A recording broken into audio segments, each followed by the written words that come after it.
Welcome to the talk with Aravind Kolli. ఉమ్మడి ఆంధ్రప్రదేశ్ విభజన తర్వాత విభజిత రాష్ట్రంలోని సమస్యలు, విభజిత రాష్ట్రంలోని అపరిష్కృతంగా ఉన్నటువంటి సమస్యలు ఈరోజు ఎజెండాగా ఒక ముఖ్యమైనటువంటి సమావేశం జరగబోతుంది. రెండు రాష్ట్రాల ముఖ్యమంత్రులు తమ ఎజెండాల్ని, తమ అంశాలని, తమ డిమాండ్లని ఒక వేదిక పైన చర్చించబోతున్నారు. రెండో పక్క ఇది ఇలా ఉంటే విభజనని డైజెస్ట్ చేసుకోలేని ఇవాల్టికి ఇంకా విభజన చుట్టూ తిరుగుతున్నటువంటి రాజకీయంలో ప్రధాన పాత్ర పోషిస్తున్నటువంటి కొంతమంది వ్యక్తులు కానీ, కొన్ని సంస్థలు కానీ అసలు విభజనే తప్పు అనేటువంటి డిమాండ్ కూడా ముందుకు తీసుకొస్తున్నటువంటి పరిస్థితి ఉంది. ఇది పక్కన పెడితే ఆంధ్రప్రదేశ్ యొక్క విభజన సమస్యలు చిరకాలంగా మాట్లాడుతున్నటువంటి వ్యక్తులు కానీ, సంస్థలు కానీ కొన్ని డిమాండ్లు ముందుకు తీసుకొస్తున్నారు. తెలంగాణ నుంచి ఉన్నటువంటి సంస్థలు కూడా కొన్ని డిమాండ్లు, కొన్ని అంశాలని ముందుకు తీసుకొస్తున్నటువంటి పరిస్థితి ఉంది.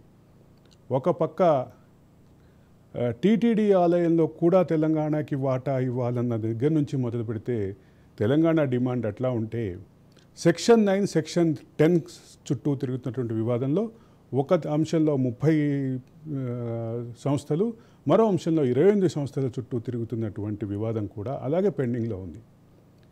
ఒక సుస్థిరమైనటువంటి ప్రభుత్వాలు రెండు చోట్ల ఏర్పడినవి అనేటటువంటి భావం ఉన్నప్పటికీ ఈ అపరిష్కృతంగా ఉన్నటువంటి సమస్యలు అలాగే ఉన్నాయి.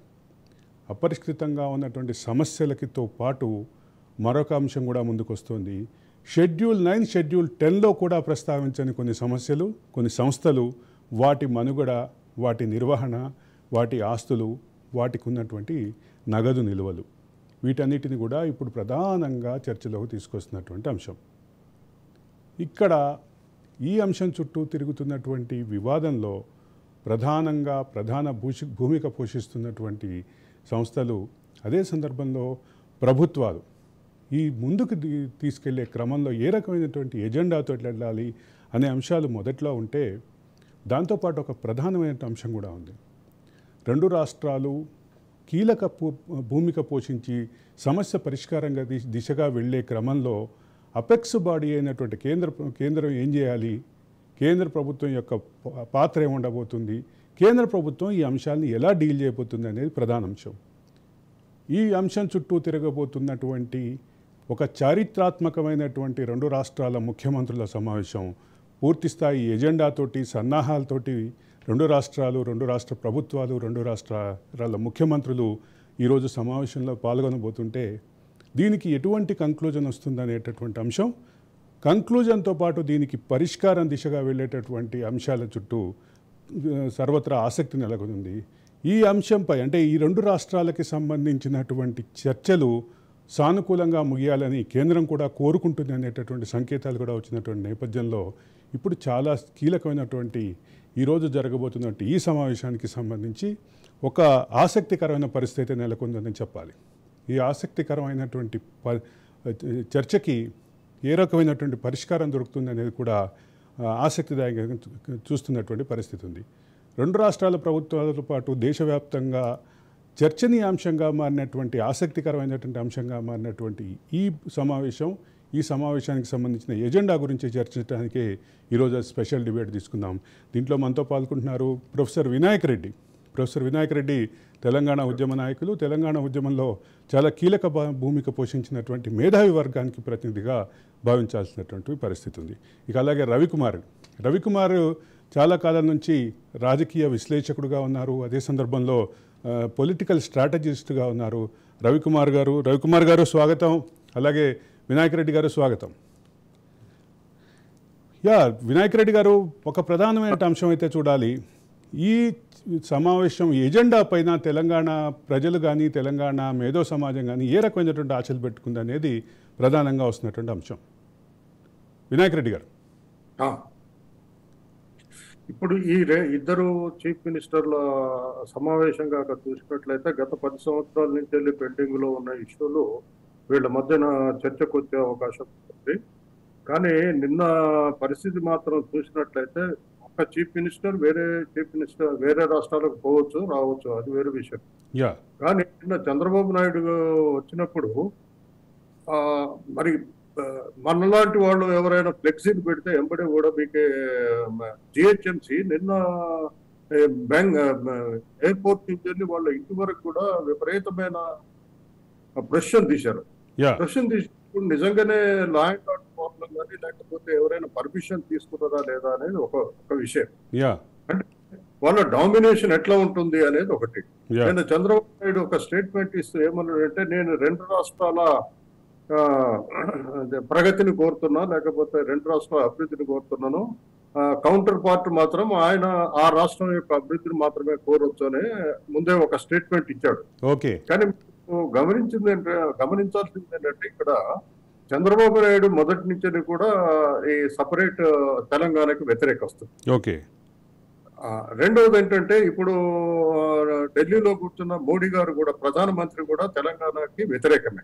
యా ఎందుకంటే ఒక సందర్భం లోపల ఒక స్టేట్మెంట్ ఏమి ఇచ్చాడంటే, తల్లిని చంపి పిల్లని బతికిచ్చారు అన్నట్టుగా ఇచ్చాడు. యా అంటే బీజేపీలో ఆయన అసమ్మతివాదిగా, అంటే బీజేపీ మొత్తం ఒప్పుకున్నా కానీ ఈయన మాత్రం ప్రధానమంత్రి అయినాక ఆ రకమైన స్టేట్మెంట్ ఇచ్చాడు. అయితే ఇప్పుడు ఈ బైఫర్కేషన్ విచారకు వచ్చినప్పుడు కేంద్రంలో ఉన్న ప్రభుత్వం ఇప్పుడు మనకు ఈ విభజన చట్టం కింద ఉన్న ఏవైతే ఉన్నాయో, ఇప్పుడు ఉదాహరణకి రైల్వే కోచ్ ఫ్యాక్టరీ దానిపై బాధ్యతలో యా ఇంతవరకు లేదు, బయ్యారం ఉక్కు ఫ్యాక్టరీకి సంబంధించింది ఏమి లేదు. అట్లే ముఖ్యంగా గోదావరి కృష్ణా నది జలాలకు సంబంధించి చూసినట్లయితే మనకి 811 టీఎంసీ వాటర్ ఉన్నట్లయితే మనకు కావాల్సినవి 558 టీఎంసీలు రావాలి. యా కానీ గత సంవత్సరాలు కాక చూసినట్లయితే ఆంధ్ర ప్రాంతం వాళ్ళు ఉపయోగించినంత నీటిని యా మనం ఉపయోగించుకోలేకపోయాం. యా ఇటువంటి విషయాలలో ఇటు కేంద్రమును ఇటు ఆంధ్ర రెండు కూడా తెలంగాణ విషయం లోపల వాళ్ళు ప్రవర్తించే చూస్తే మాత్రము సరిగ్గా లేదనేది మనం చెప్పడానికి అవకాశం ఉంది. అంటే ఇక్కడ ప్రధానంగా నేను ఎప్పుడు అడిగే ప్రశ్నే మళ్ళీ అడుగుతున్నాను. అంటే మిగులు జలాల విషయం, నికర జల అంటే వరద జలాల విషయం పక్కన పెడితే, అసలు నికరంగా ఇచ్చినటువంటి నికర జలాలనే పూర్తిగా ఆంధ్రప్రదేశ్ తెలంగాణ రాష్ట్రాలు వాడుకోలేదు. తెలంగాణ అయితే అసలు ఆ విషయంలో చాలా పూర్ పర్ఫార్మెన్స్ చూపించింది. కృష్ణా జలాల విషయం మాట్లాడుతున్నాను నేను. అంటే కృష్ణా జలాల్ని, నికర జలాలనే వాడుకోలేనటువంటి రాష్ట్రం అంటే ఎక్కువ వాడుతుంది అంటూ, అంటే అక్కడ కూడా పూర్తి స్థాయిలో వాడకం జరగలేదనేది క్లియర్. దానికి సంబంధించినటువంటి డేటా కూడా ఉంది. అంటే తమకంటే ఎక్కువ వాడుతుంది అనేటటువంటి రాజకీయ విమర్శ చేయటం ఈ పరిస్థితిలో, ఈ సందర్భంలో ఈ సుహృద్భావ వాతావరణాన్ని డిస్టర్బ్ చేసే అవకాశం లేదా వినాయక్ రెడ్డి గారు? సుహృద్భావ వాతావరణం అంటే ఇప్పుడు మనము వరద జలాల మీద ఆధారపడిన ప్రాజెక్టులు మన కృష్ణా మీద ఉన్నాయి. యా కొన్ని ప్రాజెక్టులు నేను పర్టికులర్ గా చెప్పలేను, కానీ కొన్ని ప్రాజెక్టులకి కేవలం వరద జలాల మీద ఆధారపడి మాత్రమే కట్టినవి ఉన్నాయి. ఇప్పుడు అంటే మీరు ఖచ్చితంగా నికర జలాల్ని కేటాయిస్తే తప్ప ఆ ప్రాజెక్టులు పారే అవకాశం లేదు. ఎప్పుడు ప్రాబ్లం వస్తుందంటే, మీకు వర్షాలు బాగా లేనప్పుడు, వర్షాభావ పరిస్థితులు ఉన్నప్పుడు, లాస్ట్ టైం కాక మీరు చూసినట్లయితే కృష్ణా బేసిన్ మొత్తం కూడా ఎండిపోయింది, అది క్రాప్ హాలిడే డిక్లేర్ చేశారు. అటువంటి నికర జలాలు కాక ఉన్నప్పుడు మాత్రమే తెలంగాణకు న్యాయం జరగడానికి అవకాశం ఉంటుంది. ఇటు ఆంధ్రప్రదేశ్ ను తెలంగాణ పంచాయతీ మధ్యన ఒక జూలై 15, 2001 లోపల కేంద్ర ప్రభుత్వం ఒక జీవో రిలీజ్ చేసింది, గెజిట్. ఏంటంటే వీటిని వాళ్ళు ఆధీనంలోకి తీసుకుంటారు. ఆధీనంలో తీసుకున్నట్లయితే ఎప్పుడు కూడా మీరు గమనించాల్సింది ఏంటంటే, మొదటి నుంచి కూడా ఆంధ్ర రాజకీయ నాయకులు లాబీ చేసినంతగా తెలంగాణ వాళ్ళు చేయలేరు. అందువల్ల ఏమవుతుందంటే, కేంద్ర దాని తెలంగాణ రాష్ట్ర విభజన చట్టం, ఐ మీన్ ఆంధ్రప్రదేశ్ పునర్వ్యవస్థీకరణ చట్టం ఆమోదం దానికి సమాధానం చెప్పిందని అనుకుంటున్నాను. I will come back to you Vinayak Reddy గారు. రవి గారు, ఇప్పుడు వినాయక్ రెడ్డి గారి వాదన ఒక పక్కన చూస్తుంటే, దానికి సంబంధించిన అంశాలు ఒక పక్కన ఉన్నాయి. రెండో పక్కన అసలు విస్తృతంగా ఉన్నటువంటి సమాజానికి సంబంధించినటువంటి ఏదైతే 2 తెలుగు రాష్ట్రాలకి సంబంధించినటువంటి డిమాండ్స్ ఏవైతే ఉన్నాయో అది నువ్వు 2 కలిసి కూర్చుని మాట్లాడుకునేటటువంటి అవకాశం ఉన్నటువంటి అంశాలకు సంబంధించి కూడా మాట్లాడితే దాన్ని ఎట్లా చూడాలి?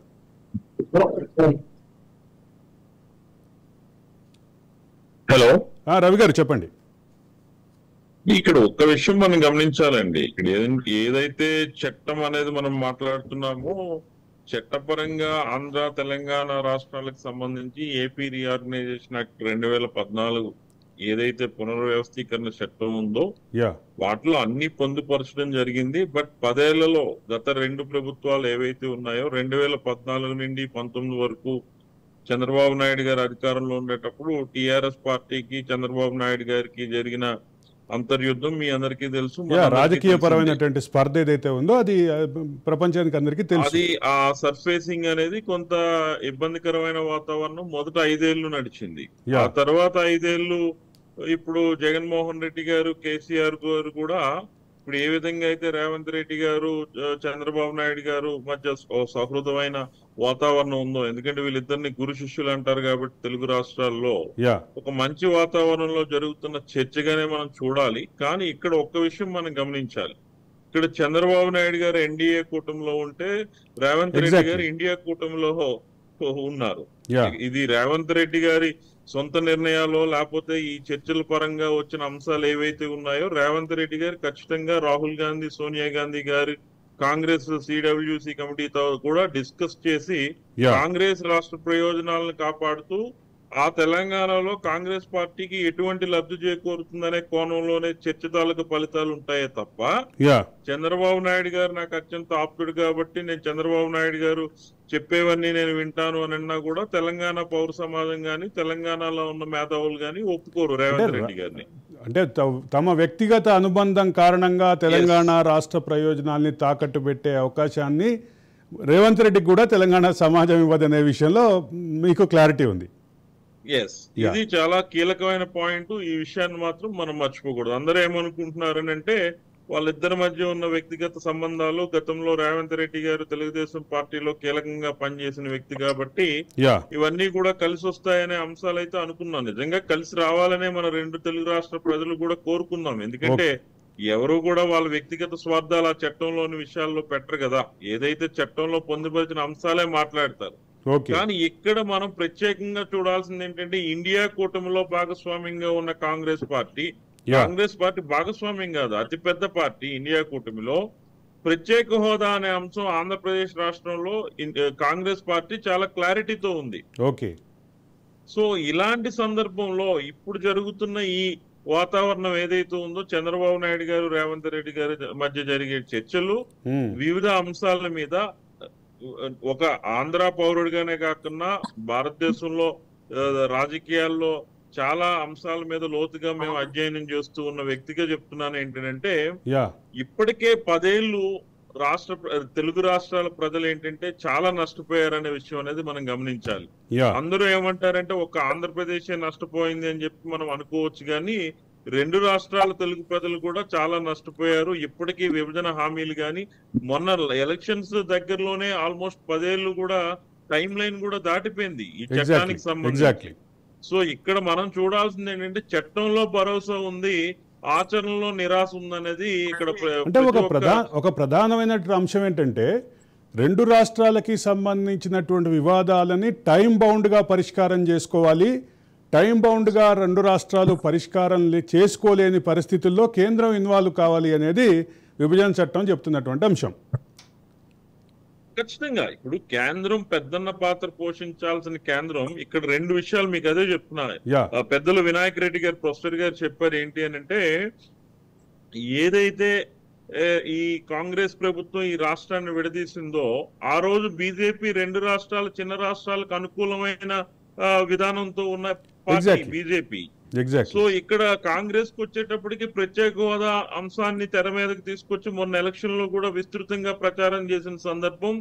గతంలో కన్నా ఈ రోజు కాంగ్రెస్ పార్టీ గాని ఇండియా కూటమి గాని అత్యధిక ఎంపీ స్థానాలను గెలుచుకుని ప్రధాన ప్రతిపక్షంగా బలంగా ఉంది. రేపు ఈ చట్టంలో ఉన్న ఈ సమస్యల్లో ఏమాత్రం కూడా లోపాలున్నా లేకపోతే ఇంకేమైనా ఉన్నా వాళ్ళకి పార్లమెంట్ లో చర్చించే అత్యంతగా స్కోప్ కూడా ఉంది. కాబట్టి కాంగ్రెస్ పార్టీ ఇక్కడ వ్యక్తిగతంగా కాకుండా రేవంత్ రెడ్డిని వ్యక్తిగతంగా కాకుండా కాంగ్రెస్ పార్టీ ముఖ్యమంత్రిగా, తెలంగాణ ముఖ్యమంత్రిగా కాంగ్రెస్ పార్టీ బాధ్యతలు నిర్వహిస్తున్న రేవంత్ రెడ్డి ఆచితూచి వ్యవహరిస్తారనేది అయితే మాత్రం మనం చెప్పగలం. ఎందుకంటే అంత ఈజీగా చంద్రబాబు నాయుడు గారు మా గురువు గారు కదా అని చెప్పి ఏ నిర్ణయం పెడితే ఎందుకంటే చంద్రబాబు నాయుడు గారు మేధావి, అందులో డౌట్ ఏం లేదు. సో తన రాష్ట్ర ప్రయోజనాల కోసం ఒక ముఖ్యమంత్రిగా ఈ ప్రాంతవాసిగా ఖచ్చితంగా చేస్తారు. బట్ ఇక్కడ రెండో అంశం ఏంటంటే చంద్రబాబు నాయుడు గారు రవి గారు మనతో పాటు ఆంధ్ర మేధావుల సంఘం అధ్యక్షులు చలసాని శ్రీనివాస్ జాయిన్ అయ్యారు. శ్రీనివాస్ గారు స్వాగతం.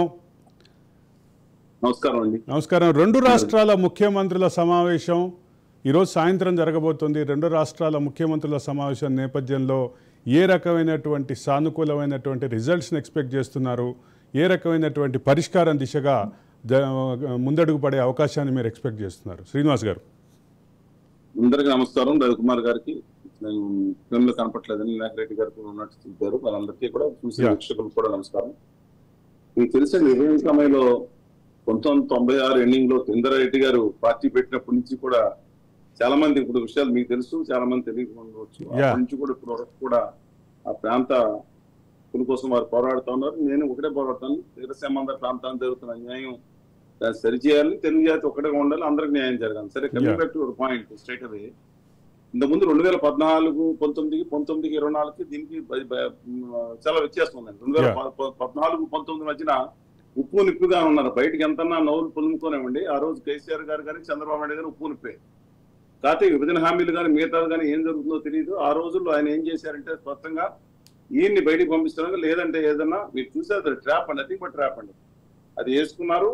సరే, ఆయన్ని విభజన హామీలు అడగకుండా చేయటం కానీ, లేదా మిగతా విషయంలో కానీ, లేదంటే ఆయన హైదరాబాద్ లో సెక్రటరియట్ కాకుండా అక్కడికి వెళ్ళిపోయే పరిస్థితులు, సరే ముందు మంచిగా కావచ్చు, లేదంటే చెడుకు ఏదైనా కానివ్వండి, అది జరిగింది. ఆ రోజుల్లో ఇప్పుడు ముందడుగు పడలేదు.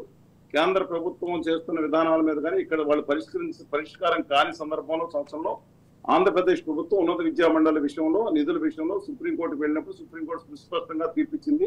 58-42% పంచుకోవాలనే విధానంతో వచ్చినప్పుడు ఆ తెలంగాణ ప్రభుత్వం దాన్ని పాటించలేదు. తర్వాత కేంద్ర ప్రభుత్వం కూడా ఆదాని గారి నేతృత్వంలో, అనధికారి నేతృత్వంలో కేంద్ర ప్రభుత్వం కూడా ఆంధ్రప్రదేశ్ కి వ్యతిరేకంగా నిర్ణయం తీసుకుని దాన్ని కోల్డ్ స్టోరేజ్ లో పడేసి మీరేదో ఒక వెటకారపు విమర్శ చేస్తున్నట్టున్నారు మీ వ్యాఖ్యానం సందర్భంగా. ఏదన్నా వెటకార విమర్శన కేంద్ర ప్రభుత్వం మనం ఏం చేస్తామండి, ఆదాని గారి నేతృత్వంలో సూపర్ నేతృత్వం సాగుతున్న ప్రభుత్వంగానే కనపడుతుంది. నేను వస్తాను, అది కూడా పెన్నా ప్రతాప్ రెడ్డి గారు, జీవి కృష్ణారెడ్డి గారు, గద్వాల రాజా గారి విషయం, ఆ విషయం మాట్లాడతాను. మీ గోదావరి జిల్లాలో ఇందుకు కాస్త వెటకారం ఎక్కువగా మారుతుంటారు కదా శ్రీనివాస్ గారు? నేను పాలకొల్లోనండి, కొంచెం నీళ్లు బాగా, నేను పాలకొల్లో ఉన్నాను. సరే, ఏదో పాతకాలం వాళ్ళు కదండి. సరే, ఒకటి విషయం చెప్తున్నాను, 2014 తర్వాత ఏదైతే జరిగిందో ఆ రోజు ఒక ముందడుగు కూడా పడలేదు. ఆంధ్రప్రదేశ్ రాష్ట్ర ప్రభుత్వం ప్రయత్నించిన తెలంగాణ ప్రభుత్వం ముందుకు రాలేదు.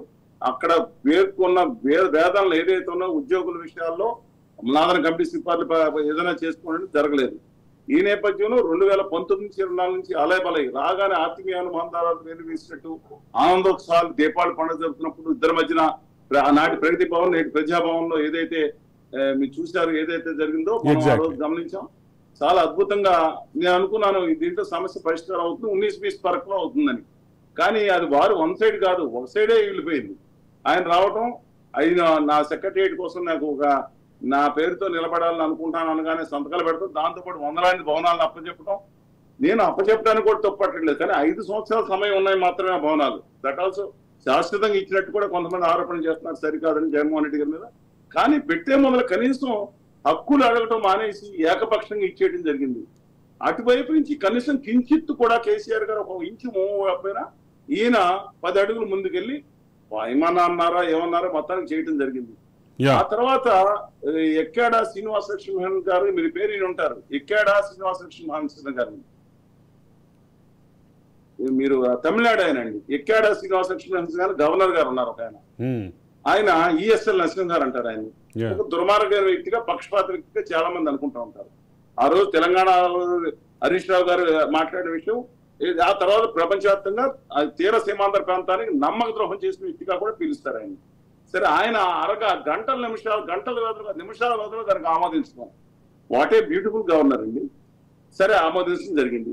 ఆ తర్వాత అడుగు ముందుకు పడలేదు. రెండింటి మధ్యన వీళ్ళు లేఖ రాశారండి. వాళ్ళ సుప్రీంకోర్టు జస్టిస్ దగ్గర న్యాయమూర్తి ఏమైనా ఆంధ్రప్రదేశ్ ప్రభుత్వం 2022లో లేఖ రాసిన మాట వాస్తవం. దానికి మేము ఒప్పుకోవట్లేదని, ఇది సరైన చర్య కాదని చెప్పి తెలంగాణ ప్రభుత్వం, అదాని గారి నేతృత్వంలో కేంద్ర ప్రభుత్వం, ఆంధ్రప్రదేశ్ ప్రభుత్వం సుప్రీంకోర్టు మీరు మాత్రం కేంద్ర ప్రభుత్వాన్ని మోడీ ప్రభుత్వంగా గుర్తించడానికే ఇష్టపడుతున్నట్లేరు. లేదండి, అది మోదీ గారు అదాని గారి నేతృత్వంలో సూపర్ నేతృత్వంలో పనిచేస్తున్న గౌరవ్ మోదీ గారు, గౌరవ్ మన ప్రధాని మనం భావించాలి కదండి. కానీ అందుకే అనేది మీ గోదావరి నీళ్ళకి ఎటకారం వస్తుందని. సరే, నేను వాళ్ళు చేసిన దుర్మార్గమైన వైఖరి ఒకటి చెప్తాను అరవింద్ గారు. తెలంగాణ ప్రజలు కాంగ్రెస్ పాలిస్తే ఏమైంది, ఎవరు పాలిస్తే తెలంగాణ ప్రజలు తెలుగు పెట్టిలో మనందరం సోదరులం. అట్లాంటిది ఈయన మహానుభావులు అదాని గారి మనిషి వారణాసి వెళ్ళి ఏ తెలంగాణ వాళ్ళే కాంగ్రెస్ ని అడ్డం పెట్టుకుని, ఏ తమిళ వాళ్ళు మలయాళ అమారా ఉత్తరప్రదేశ్ వాళ్ళకు గాలి తేరా అని విద్వేషాన్ని రగిలించి నా తెలుగు ప్రజల మీద, తెలంగాణ ప్రజల మీద విద్వేషాన్ని ఆ వీడియో వేయండి, ప్రజలు తెలుసుకోవాలి. గౌరవ ప్రధానమంత్రిగా ఉన్న వ్యక్తి, మనందరికి తండ్రి లాంటి వ్యక్తి, ఖచ్చితంగా గౌరవించాలి. ఆ పదవృత్యా ఆయనగా గౌరవం పెట్టుకోకుండా తెలంగాణ ప్రజలు ఏ రోజున ఒక్క మాట అన్నా వీళ్ళకి, ఈవెన్ తెలుగు ప్రజల్లో విశాఖపట్నం కూడా హిందీ రాపోయినా ఏ రాస్తా కిదర్ హై అంటే ఓ జాతా హై ఇదర్ జాతా హై అని, ఇటు పోతుంది హై అని చెప్పి ఆ హిందీలో తిప్పలబడి వాళ్ళకి త్యాగం చేయడానికి చూస్తే ఏ రోజున అవమానించారో ఉత్తరప్రదేశ్ ప్రజల్ని. అలాంటిది విద్వేషం రెచ్చగొట్టిన వాడిని ఏమని చెప్పాలండి? అయితే ఒక సూటి ప్రశ్న శ్రీనివాస్ గారు మీకే. అంటే గత 10 సంవత్సరాలుగా కేంద్రంలో బీజేపీ నేతృత్వంలో ఎన్డీఏనే అధికారంలో, ఉత్తర భారతీయ జనతా పార్టీ నేతృత్వంలో.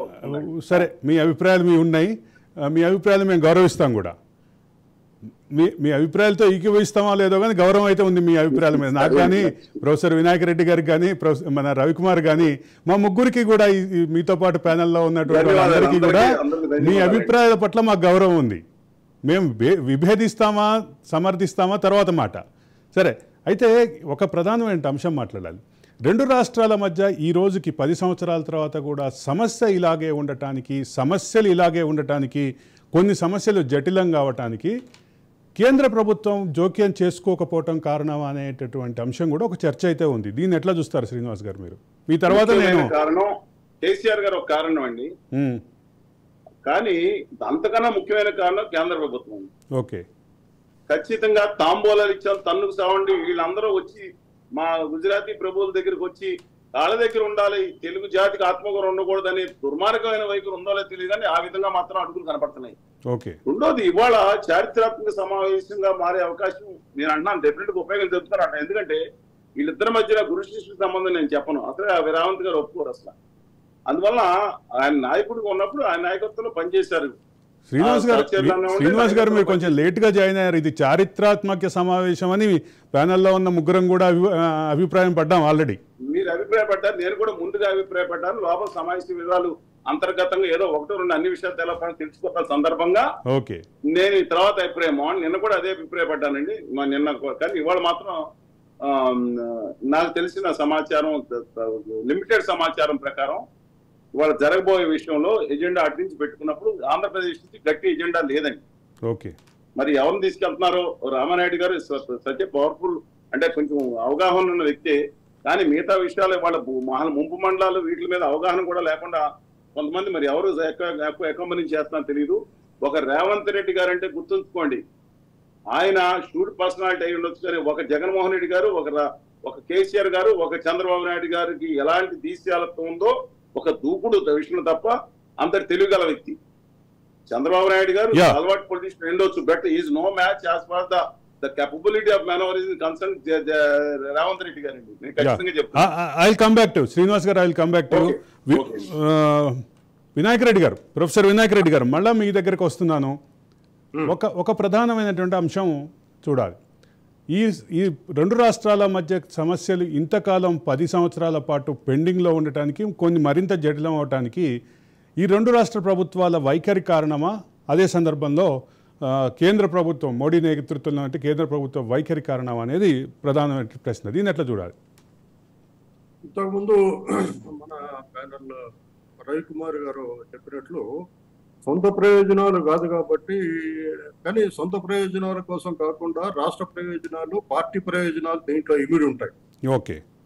అందువల్ల ఏమంటుందంటే ఎవరైనా కానీ దీంట్లోంచి ఎక్కువ ప్రయోజనం పొందడానికి ప్రయత్నం చేస్తారు, కానీ ఏదో సామరస్యపూర్వకంగా పరిష్కారం అవుతుందనేది కాదు. సామరస్యపూర్వకంగా పరిష్కారం కానీ ఇప్పుడు ఏం చేయాలి, సెంట్రల్ గవర్నమెంట్ ఇన్వాల్వ్ కావాల్సి ఉంటే ఇన్వాల్వ్ అయినటువంటి 9 షెడ్యూల్ కింద ఉండే 89 సంస్థలు ఏవైతే ఉన్నాయో దాన్ని షీలా బిగ్డే కమిటీ వేశారు. ఎగ్జాక్ట్లీ. ఆ షీలా బిగ్డే కమిటీ వేసేసింది, ఒక సింపుల్ గా ఒక ఫార్ములా చెప్పింది, ఏంటి 48-52 అని. నేను అనే 42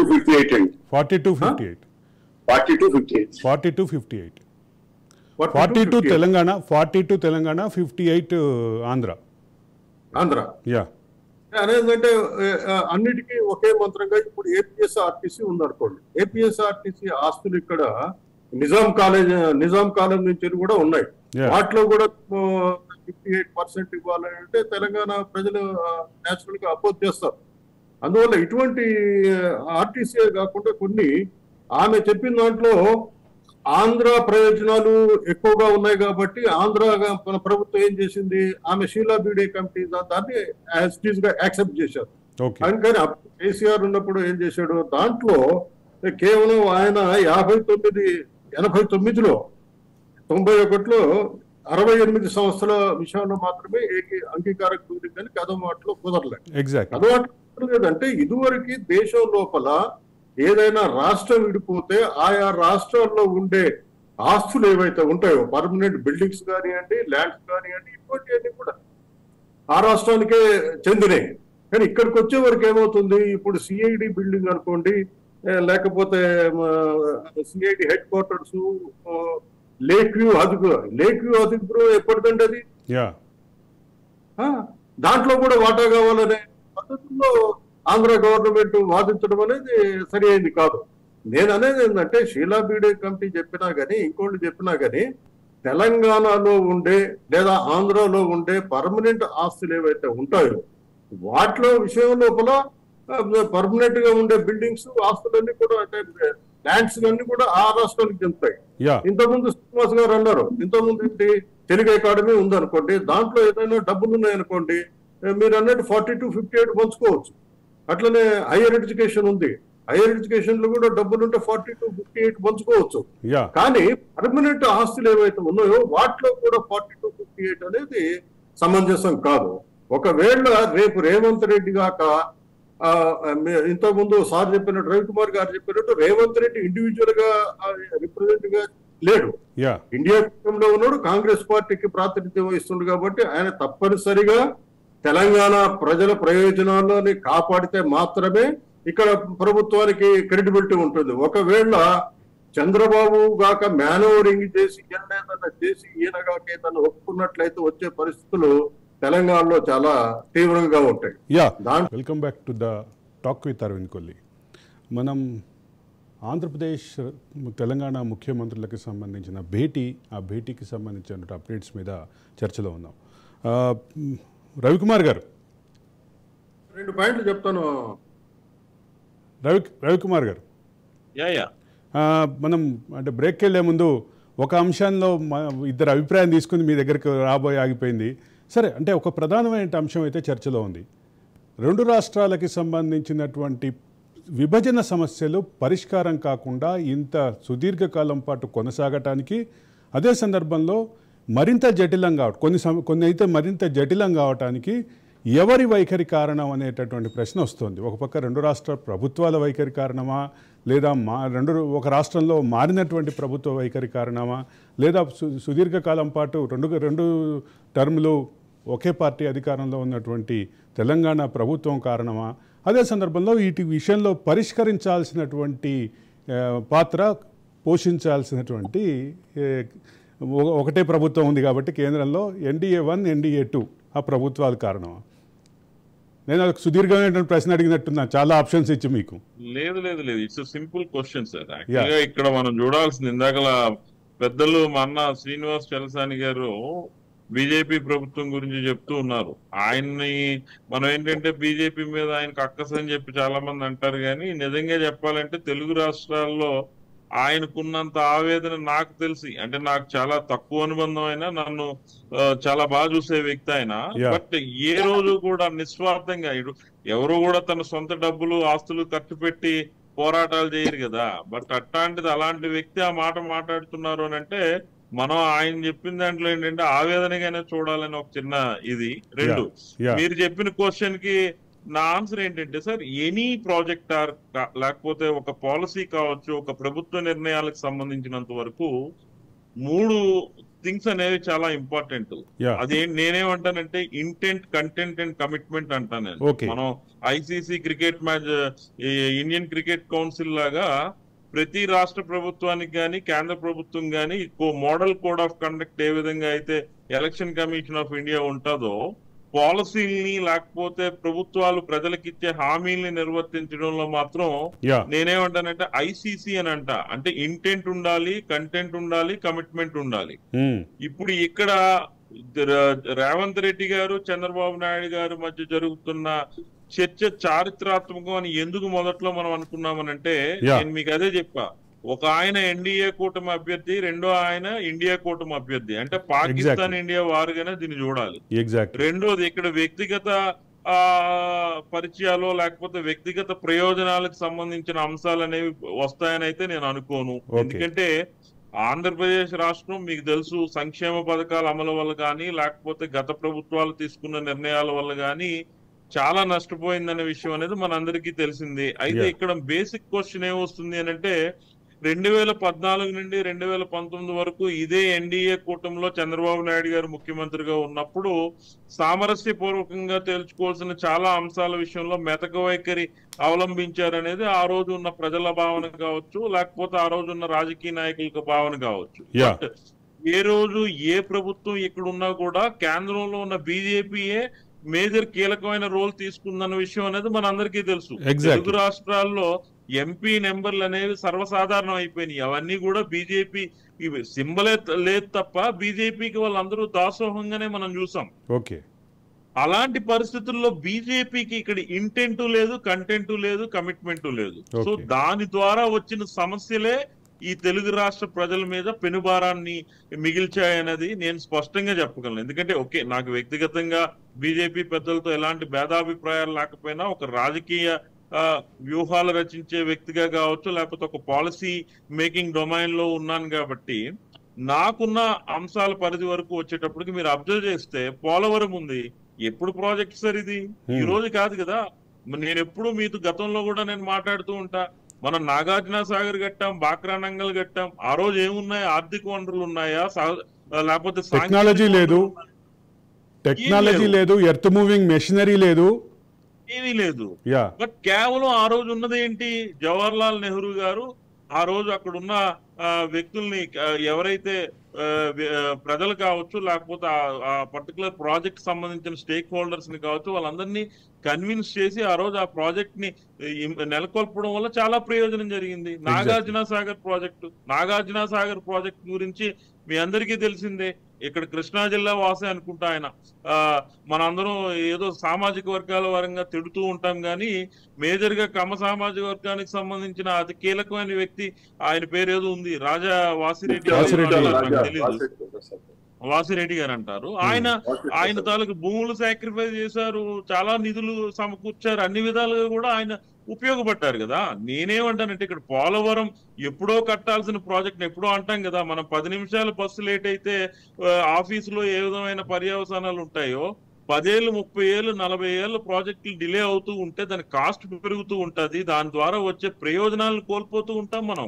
పోలవరం 1940లోనో ఎప్పుడో స్టార్ట్ చేసేటప్పుడు, ఆర్జింగ్ లో పూసేటప్పుడు ఆ రోజు కొన్ని వేల లక్షల ఎకరాలకి సాగునీరు త్రాగునీరు అందించే ప్రాజెక్ట్ గా ఉంటే ఈ రోజు మెజారిటీ ఆఫ్ సాగు విస్తీర్ణం అనేది ఆంధ్రప్రదేశ్ రాష్ట్రంలో తగ్గిపోయింది. ఇప్పుడు 50,000 కోట్లు పెట్టి పోలవరం ప్రాజెక్ట్ కట్టడం వల్ల ఉత్పాదకత కానీ వ్యవసాయ ఉత్పాదక ఇష్యూస్ కానీ పెరుగుతాయని అయితే నేను అనుకోను. ఎందుకంటే అన్ని జిల్లాల్లో కూడా రియల్ ఎస్టేట్ వ్యాపారం ద్వారా, నాలా యాక్ట్ ద్వారా వ్యవసాయ భూములను కూడా కన్వర్షన్ చేసి వ్యాపార పరంగా పోతున్న పరిస్థితి ఈ రోజు ఉంది. సో వీటన్నింటికి బాధ్యులు రాజకీయ నాయకులుగానే మనం చూడాలి. ఇందులో పార్టీలు లేకపోతే ఆ వ్యక్తే చేశారా ఈ వ్యక్తే చూసారని ఏం లేదు. రవి గారు, మనం గతంలో కూడా ఒక డిబేట్ సందర్భంగా మాట్లాడుకుందాం. మన బాక్రానంగల్ని, మన నాగార్జున సాగర్ని చూసి వెళ్ళినటువంటి చైనాకి సంబంధించినటువంటి ఎక్స్పీరియన్స్, వాళ్ళు ప్రపంచ గతినే మార్చింది అని చెప్పుకునేటటువంటి 3 గార్జెస్ డ్యామ్ని కట్టడానికి ఇన్స్పిరేషన్ మన ఈ 2 డ్యామ్లు. భారతదేశంలో ఒక పక్క బాక్రానంగల్ని, రెండో పక్క నాగార్జున సాగర్ని చూసి ఇన్స్పైర్ అయ్యి కట్టినటువంటి డ్యామ్లు వాళ్ళు సుమారుగా 10-15 డ్యామ్లు కట్టి ఇరిగేషన్ సామర్థ్యాన్ని పెంచుకున్నారు. సాగునీటికి అంటే బీడుబారిన భూముల్ని సాగు భూములుగా మార్చుకున్నారు. అదే సందర్భంలో ఈరోజు హైడల్ పవర్కి సంబంధించిన అంశంలో కూడా వాళ్ళు ముందుండటానికి కారణం ఇన్స్పిరేషన్ మనమైతే, మనం ఇన్స్పిరేషన్గా ఉన్న వాళ్ళం ఇప్పుడు మనం ఒక ప్రాజెక్టు విషయంలో దశాబ్దాల పాటు సాగుతూ ఉంది. దీన్ని ఎట్లా చూస్తారు శ్రీనివాస్ గారు? ఇది ఖచ్చితంగా మనం ఒక విషయం చెప్తానండి. 3 గార్జెస్ ప్రాజెక్ట్ మీకు తెలుసు, 0.06 నిమిషాలు సెకండ్లు 0.16 సెకండ్లు 0.016. కానీ మీరు పోలవరం ప్రాజెక్ట్కి వస్తేనండి, 3 గార్జెస్ ప్రాజెక్ట్ కన్నా అసలు ఎక్కువ డిశ్చార్జ్ కెపాసిటీ, ఈ ప్రపంచంలో అతిపెద్ద డిశ్చార్జ్ కెపాసిటీ జరిగిన ప్రాజెక్ట్ పోలవరం ప్రాజెక్ట్. ఓకే, ప్రపంచం మొత్తం మీద ఈ యూనివర్సిటీ గ్లోబ్ లో 50 లక్షల క్యూసెక్లు డిశ్చార్జ్ కలిగిన ఏకైక ప్రాజెక్ట్ ప్రపంచంలో పోలవరం ప్రాజెక్ట్. ఓకే, నేను దాన్ని వాళ్ళు చేశారు. కానీ మనం ఇది కర్నల్ తెరగాసి 1941లో సెంట్రల్ ఎకనామిక్ కట్టినప్పుడు 46లో అగ్రిమెంట్ అయిందండి. లార్డ్ వేవల్ గారి అంగీకారం మేరకు మన పీడబ్ల్యూ శాఖ మంత్రి దుర్గా భక్తవత్సలం గారు, అలాగే హైదరాబాద్ దేవాన్ మేజీ ఇస్మాయిల్ గారు కలిసి ఒప్పందం చేసుకున్న తర్వాత సంవత్సరం వచ్చింది, నిర్మాణం కలిపింది. ఎన్టీ రామారావు గారు శంకుస్థాపన చేసి తారక రామ పాదసాగరం అని పెట్టడం జరిగింది. రాజశేఖర్ గారు శంకుస్థాపన అని తెలుసండి. 2005లో ప్రాజెక్ట్ మొదలు పెట్టారు. ఇవాళ నేను అంటే 2 ప్రాంతాల విషయంలో ఇందాక వినాయక రెడ్డి గారు మాట్లాడిన దాంట్లో back to different section issues అండి. దాంట్లో వారి అభిప్రాయం ఈ విషయం నేను తర్వాత మాట్లాడతాను. ఈ 7 మండలాల విషయం కూడా చాలా ఇంపార్టెంట్ విషయంగా అయిపోయిందండి. తెలంగాణ రాష్ట్రానికి కావాలని రాజకీయం చేస్తున్న సందర్భంలో కాంగ్రెస్ పార్టీ 2014లో గొడవ ముందుకు వస్తుంటే ఇది ముగిసిన చాప్టర్ ఆ 7 మండలాల సంగతి వదిలేయమని చెప్పి స్వయానా కేసీఆర్ గారే చేశారు. కేసీఆర్ గారు ఒక విషయంలో తారీఫ్ చేయాలి. రాష్ట్ర విభజన అయిన తర్వాత ఎక్సెప్ట్ 1% 99% ఎట్లాంటి ఇబ్బందులు లేకుండా తీరసీమాంధ్ర ప్రాంత వాసులకి ఇతర కర్ణాటక తమిళనాడు ప్రభుత్వం వస్తుంది కానీ ఎలాంటి ఇబ్బంది లేకుండా చూసుకోవడం జరిగింది. కానీ ఈ విషయంలో మాత్రం ఆయన నో అన్న తర్వాత మళ్ళీ ఇవాళ హరీష్ రావు గారు మాట్లాడితే 7 మండలాల గురించి మాట్లాడటం విచిత్రంగా అనిపిస్తుంది. రాజకీయంగా రాజకీయ పార్టీలు తమ అవసరాల కోసం మాటలు మార్చడం అనేది చాలా సహజమైనటువంటి ప్రక్రియ. దాని గురించి పెద్దగా ఆశ్చర్యపోవాల్సింది ఏమీ లేదు. కానీ ఇక్కడ ప్రధానమైన అంశం ఏంటంటే 7 మండలాలు ప్రత్యామ్నాయంగా వస్తున్నటువంటి 5 గ్రామాల వాదన. ఈ రెండింటికి సంబంధించినటువంటి చర్చలో ప్రధానంగా వస్తున్నటువంటి అంశం ఏదైతే పునరావాసంతో పాటు వస్తున్నటువంటి ప్రధానమైన అంశం అసలు భద్రాచలానికే ముప్పు వచ్చేటటువంటి పరిస్థితి ఉంది. కాబట్టి 5 గ్రామాలు తీసుకొని ప్రొటెక్షన్ చర్యలు చేపడతాము అని తెలంగాణ ప్రభుత్వం చేసినటువంటి ప్రతిపాదన. 5 గ్రామాల ప్రొటెక్షన్ కాదండి, 5 గ్రామాల ప్రొటెక్షన్ సంబంధం లేదు. వాళ్ళకి వెళ్ళడానికి దారి లేదని స్పష్టంగా లేదు. చెప్పారు చెత్త వేయడానికి ప్లేస్ లేదు కాబట్టి అది పక్క రాష్ట్రానికి వెళ్తాను ఏదో చెప్పారండి. ఇష్యూ అది కాదు. ఇవాళ భయంకరమైన వాదం ఇవాళ ప్రచారం జరుగుతుంది. ఇది 99.99% మంది తెలవకుండా ఆదాని గారి అండకో ప్రభుత్వం కేంద్రంలో అధికారంలోకి వచ్చిన తర్వాత 7 మండలాలు కలిపేశారే, అది ఆంధ్ర వాళ్ళు తీసుకెళ్లిపోయారు. ఈ విధమైన ప్రచారం అభూత కల్పన, అవాస్తవం. దీనికి సంబంధించి తెలంగాణ వాదుల్లో కూడా పైకి ఏం చెప్తున్నప్పటికీ అంతర్గతంగా కొంత వైరుధ్యాలు, కొన్ని విభేదాలు ఉన్నటువంటి విషయం. ఇదే తప్పన్నాను. ఇది ఆంధ్రప్రదేశ్ లో కొంతమంది నాయకులు తమ సెల్ఫ్ బూస్టింగ్ కోసం 7 మండలాలు తెచ్చేసినారు మాట్లాడుతున్న absolutely wrong and non sense. I'm voicing the word. వాళ్ళ సులాభం కోసం వాళ్ళు మాట్లాడుతుంటే తెలంగాణలో ప్రజానీకం ఎన్నుకుంటారు, అనుకుంటారు. ఇది ప్రమాదకరం. ఏదన్నా కానివ్వండి, 5 గ్రామాలు పోనివ్వండి, రానివ్వండి. ఈ అబోధ కల్పనని నేను ఎంతకాలం కష్టపడింది దేనికోసం? ఒకే తెలుగు జాతికి ఏం భావిస్తుంటే అసలు 7 మండలాలు ఎవరు కలిపారు? కాంగ్రెస్ పార్టీ ప్రభుత్వం మొత్తం 111/2005 ప్రకారం ప్రతి ముంపు గ్రామాన్ని, ప్రతి గ్రామాన్ని కూడా విభజన చట్టం ఆర్టికల్ 3 ప్రకారం ఆంధ్రప్రదేశ్ తో కలిపివేయడం జరిగింది. పోలవరం ప్రాజెక్టుకి అనుకూలంగా ఉండడానికి కలిపేయడం జరిగింది టోటల్ గా. దానికి సంబంధించిన అడ్మినిస్ట్రేటివ్ ప్రొసీజర్ ఆగిందనే విషయం తెలంగాణ ఉద్యమంలో పాల్గొన్నటువంటి విషయం టోటలీ రాంగ్ అండి, టోటలీ రాంగ్ అండి. నేను ఖచ్చితంగా దాని మీద ఆ రోజు అక్కడ ఆంటోనీ గారి కమిటీ జరిగింది, ఆ రోజు పక్కన మీటింగ్ లో నేను జేడీసీలం గారు అంతరెడ్డి గారు ఫ్యామిలీ అందరూ కూడా కూర్చున్నాం. ఓకే, ఇది టోటలీ రాంగ్ అండి. ఇదే నేను తెలియజేసుకున్నా. వాళ్ళు మాట్లాడతాం నిజమే మంది తీసుకెళ్లిపోయారు కేసీఆర్ గారు అంటాం, నిజమే కదా ఇంకొకళ్ళు అంటాం, కాంగ్రెస్ అంటాం, అందరూ రాజకీయం ఆడారు. అందుకని ఈ విధంగా ఒకసారి వినాయక్ రెడ్డి గారి దగ్గరికి వెళ్దాం. వినాయక్ రెడ్డి గారు నేను మాట్లాడుతున్నా ఈ విషయం ఒకసారి అయిపోయిందండి. ఆయన దగ్గర అడగండి, ఆయన ఎప్పుడే అడగండి. నేను చెప్తున్నాను, ఇది ఏదైతే కేసీఆర్ గారు కోదండరామ్ గారు ప్రత్యేక తెలంగాణ ప్రతి ఒక్కరు అడిగిన మాకు ఒక్క ఇంచి కూడా 1956 నాటి ముందు మా తెలంగాణ కావాలంటే అడగలేదు. ఇవాళ కూడా అడుగుతారు అనుకోను, మాట మార్చే వ్యక్తిత్వం వాళ్ళ ఉందని అనుకోను. కానీ వాళ్ళు ఏం జరుగుతుందండి, ఆ ముంపు మండలాలు ఏదైతే ఉన్నాయో చింతూరు ఇవన్నీ ఈస్ట్ గోదావరికి సంబంధించిన మండలాలు కేవలం అడ్మినిస్ట్రేటివ్ కన్వీనియన్స్ గురించి తెలంగాణ ఖమ్మం జిల్లాలోంచి బ్రిడ్జ్ చేశారు కాబట్టి టెంపరీగా శాశ్వతంగా తెలంగాణ కలపడం జరిగితే ఆ మండలాలు ఇచ్చేసామని చెప్తారంటే ఇవాళకే చెప్తున్నా భద్రాచలం, నడిగూడెం ఇవన్నీ కూడా నడిగూడెం, మునగాల, లింగగిరి ఇది నల్గొండ జిల్లాలో ఉన్న ఈ 3 కలిపారు. సంతోషం, తిరిగి అడగట్లేదండి. ఎందుకంటే అది మధ్యలో భూభాగం ఉన్నాయి కాబట్టి తెలంగాణ 3 మండలాలు, ఆంధ్రప్రదేశ్ సంబంధించిన మండలాలు ఇవాళ కలిసి ఉన్నాయి తెలంగాణలో. తప్పులేదు, కలవాలి, ఒకే తెలుగు జాతి పెట్టిన ఇబ్బందులు. కానీ అక్కడ పైన పోలవరం నిర్వాసితుల కోసం కావాల్సిన మండలాల్లో 60,000 ఎకరాల కోసం దుమ్ముగూడెం, వాజేడు, వెంకటాపురం, భద్రాచలం ఈ 4 మండలాలు తూర్పు గోదావరి జిల్లాకు సంబంధించిన ఆంధ్ర ప్రాంతానికి సంబంధించిన మండలాలు. భద్రాచలం దేవాలయానికి 90% యొక్క దానాలు ఇచ్చిన వాళ్ళందరూ కోస్తా రాయలసీమలో ఉన్నారు. ఇవాళ భద్రాచలం దేవాలయం ఖచ్చితంగా ఆంధ్ర రాష్ట్రానికి సంబంధించిందండి. ఎప్పుడో తానేషా గారి 600 సంవత్సరాల క్రితం మా పాలకులు కూడా అక్కడే ఉంది, అన్ని కలిపికెళ్ళవచ్చు, ఇదిగా లేదు. ఆ తర్వాత ఇలాంటి సందర్భంలో అసలు కలిపేసిన ఆంధ్ర ప్రాంతాలు కలిపి శ్రీనివాస్ గారు ఒక విషయం అయితే క్లియర్ అండి. తానిషా నాటి తెలంగాణ 1956 ముందు తెలంగాణ 56 ముందు తెలంగాణ లేదా కాకతీయుల లాంటి తెలంగాణ. ఇది చాలా విస్తృతమైన చర్చ. దశాబ్దాల పాటు ఇదే చర్చ చేసి ఉన్నాం. వినాయక్ రెడ్డి గారు ఆంధ్రప్రదేశ్ లో 7 మండలాలు కలపడం ఏంటి? ఎవరు మండలాలు అయ్యి ఎవరు కలిపారు? ఈ 5 గ్రామాలు ఎవరి? ఈస్ట్ గోదావరికి సంబంధించిన గ్రామాలు. నేను ఇక్కడ ఒక మాట మాత్రం చెప్పాలనుకుంటున్నా. 99% తెలియట్లేదండి. శ్రీనివాస్ గారు మీరు ఒక వారు సార్ నా మాట వినాలి. ఇప్పుడు వివాదాలు ఇటువంటి చర్చలు మరింత జటిలం చేసి ఇప్పుడు జరుగుతున్నటువంటి సానుకూల వాతావరణాన్ని చెడగొట్టొద్దు అనేది ప్రధానమైన.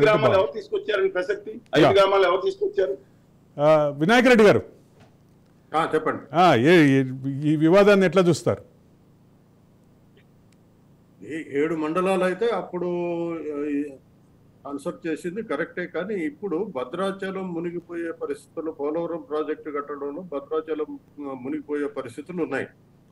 మునిగిపోయే పరిస్థితులు ఉన్నప్పుడు తెలంగాణ ఎంతవరకు ఉందో అంతవరకు రిటైనింగ్ వాళ్ళు కట్టిన తర్వాత ఏటపాక్ అనే విలేజ్ లో ఆంధ్ర వాళ్ళు దాన్ని ప్రొటెక్ట్ చేస్తూ, అంటే ఇటు నీళ్లు రాకుండా రిటైనింగ్ వాళ్ళు కట్టకపోవడం వల్ల వచ్చే ఇబ్బందుల వల్ల అదొకటి. రెండవది ఏంటంటే భద్రాచలం ఆనుకొని ఉన్నది.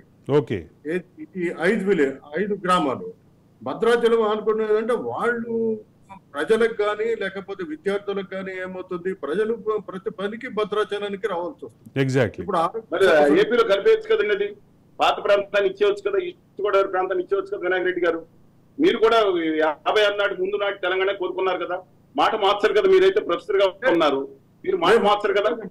మీరు ఆంధ్ర ఆ రోజు ఈస్ట్ గోదావరి ప్రాంతం ఇచ్చేయాలి కదా. ఇప్పుడు 5 గ్రామాల విషయం ఉంది. ఈస్ట్ గోదావరి, భద్రాచలం కూడా ఈస్ట్ గోదావరి సంబంధించిన ప్రాంతం, వాచేడి, వెంకటాపురం ఇవన్నీ కూడా ఈస్ట్ గోదావరి సంబంధించిన ప్రాంతం. మీరు 1956 ముందు తెలంగాణ కోరుకున్నారు. ముందు దాని మీద చెప్పి తర్వాత మాట్లాడండి, ఇబ్బంది లేదు నాకు కూడా, ఎవరికి కూడా. మీరు మాట మార్చారో లేదో చెప్పండి. ఇప్పుడు ఎవరు మాట మార్చారు అనేటటువంటి విషయం కాస్త పక్కన పెట్టి కొంచెం విస్తృతంగా ఆలోచిద్దాం. పక్కన పెట్టాలండి, చెప్తా ఎందుకు పక్కన పెట్టాలని కూడా చెప్తా. వినాయక్ రెడ్డి గారిని మాట్లాడియండి. వినాయక్ రెడ్డి గారు నేను చెప్పేది ఒక విషయం వినండి. నేను అనేదంటే మీరైనా మేమైనా ఎవరికైనా ప్రజలకు ఇబ్బందులు లేకుండా ప్రజల అభివృద్ధిని, ప్రజల సంక్షేమాన్ని కోరుకునే వాళ్ళం. అటువంటిప్పుడు ఆ ప్రాంతంలో ఉండే ప్రజలకు వచ్చిన ఇబ్బందుల్ని దృష్టిలో పెట్టుకొని ఏం చేస్తే బాగుంటుంది అనేది ఒకటి ఆలోచించి ఒక నిర్ణయానికి వస్తే సరిపోతుందండి. అంతేగాని అదే ప్రధానమైన సమస్య ఏం కాదు. ఇప్పుడు యాక్చువల్ గా ఇప్పుడు జన్కో ట్రాన్స్కో ఉందనుకోండి, ఇప్పుడు ఆంధ్ర గవర్నమెంట్ ఏమంటుంది, మాకు 6,000 సబ్జెక్ట్ వెళ్దాం, ముందు క్లోజ్ చేసి వెళ్దాం వినాయక్ రెడ్డి గారు. అంటే రెండు ఇంటర్లింక్డ్. నేను అనేది దాని గురించి మాట్లాడదాం, ఇదే సమస్య అయిపోతే దాంట్లో కలవచ్చండి. శ్రీనివాస్ గారు, నేను అనేది ఏంటంటే మీరు ఎక్కడైనా ప్రజల సంక్షేమాన్ని మీరైనా మీరు రాజకీయ పార్టీ కాదు, నేను రాజకీయ పార్టీ కాదు. రాజకీయ పార్టీలకి వాళ్ళకి సొంత ప్రయోజనాలు ఉండొచ్చు, రాజకీయ ప్రయోజనాలు ఉండొచ్చు.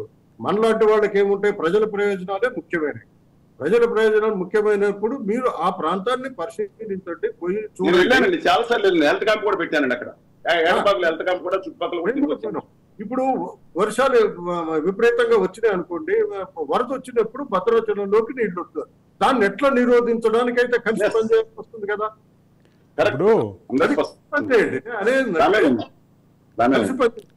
ఇంకోటి ఈ 5 గ్రామాలలో నేను ఎందుకు ప్రస్తావిస్తున్నా అంటే, 5 గ్రామాలలో ఉండే స్కూల్సే ఉన్నాయి. ఎక్కడ కూడా ఒక జూనియర్ కాలేజ్ లేదు, ఒక డిగ్రీ కాలేజ్ లేదు. ఆ ప్రాంత పిల్లలు చాలా మంది మా దృష్టిలోకి వచ్చింది ఏంటంటే, అంత మీ చింతూరు కానివ్వండి, లేకపోతే ఆ ప్రాంతానికి రంపచోడవరం పోలేక కూడా విద్యార్థులు సఫర్ అవుతున్నారు. నిజంగానే మీరు ఆ ప్రాంతంలో కూడా జూనియర్ కాలేజ్ పెట్టండి. ఒకవేళ భద్రాచలానికి కావాల్సిన అభివృద్ధికి సంబంధించింది ఏదైనా ఉన్నప్పుడైతే ఏదైనా అడ్జస్ట్ చేసుకోవచ్చు, మాట్లాడుకోవచ్చు. దానికి సంబంధించిన పరిష్కారాన్ని 7 మండలాలు కలపమని అయితే తెలంగాణ ప్రజలు ఇప్పుడు కోరుకోవట్లే. కేవలం హరీష్ రావు ఇచ్చిన స్టేట్మెంట్ కేవలం రాజకీయ పరమైన. సో శ్రీనివాస్ గారు, మీకు క్లారిటీ వచ్చి ఉంటుంది. తెలంగాణ సమాజం కానీ, తెలంగాణ మేధో సమాజం కానీ యథాతథంగా 7 మండలాల్ని వెనక్కి కలపాలనే ఆలోచన అయితే చేయట్లేదు, ఆ డిమాండ్ చేయట్లేదు. ఆంధ్రప్రదేశ్ ని తీసుకుని 7 మండలాలు తిరిగి ఇస్తారా లేదో కూడా చెప్పండి. ఎందుకంటే ఆంధ్ర రాష్ట్రానికి సంబంధించి 7 మండలాలు ఇప్పుడు తెలంగాణలో కలిపేశారు. ఇది యాక్చువల్ ఆంధ్ర రాష్ట్రానికి ఒక్క గజం కూడా అక్కర్లేదు, ఇంచు కూడా అక్కర్లేదు అంటున్నారు వినాయక్ రెడ్డి కూడా.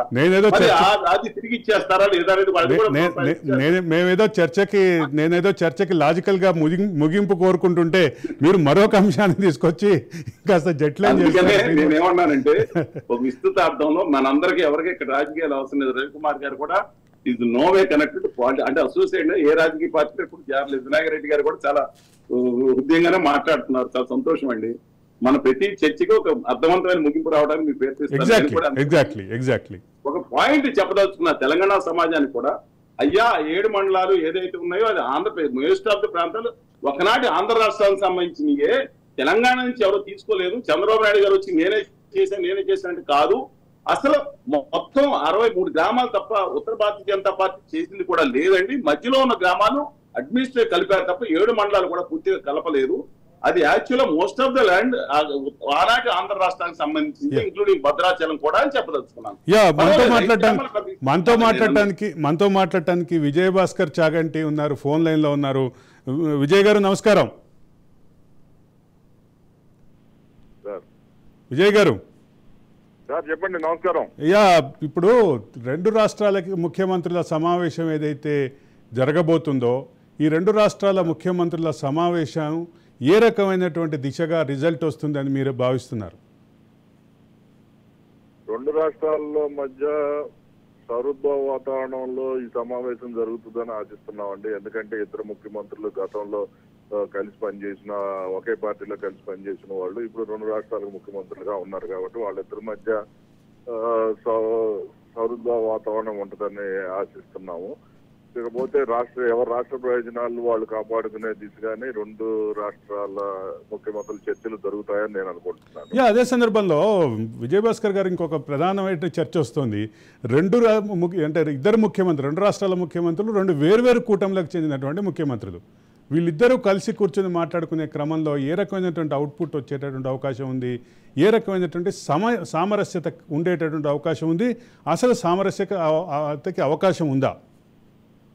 ఖచ్చితంగా సామరస్యతకు అవకాశం ఉంటుందండి. ఎందుకంటే రాజకీయ పరంగా రెండు కూటములకు చెందిన వ్యక్తులైనా కానీ రాష్ట్రాల పరంగా పక్కపక్క రాష్ట్రాలు ఒకప్పుడు ఉమ్మడి రాష్ట్రానికి సంబంధించిన వ్యక్తులు అవటం వల్ల ఖచ్చితంగా రెండు రాష్ట్ర ప్రజల ప్రయోజనాలను ఆకాంక్షించే వ్యక్తులు అవటం వల్ల వాళ్ళిద్దరి మధ్య సామరస్యపూర్వకంగానే చర్చలు జరుగుతాయండి. అంతకుమించి వేరే కూటమి యొక్క రాజకీయ ప్రభావం ఈ చర్చల మీద ఉంటుందని నేను అనుకోవట్లేదండి అసలు.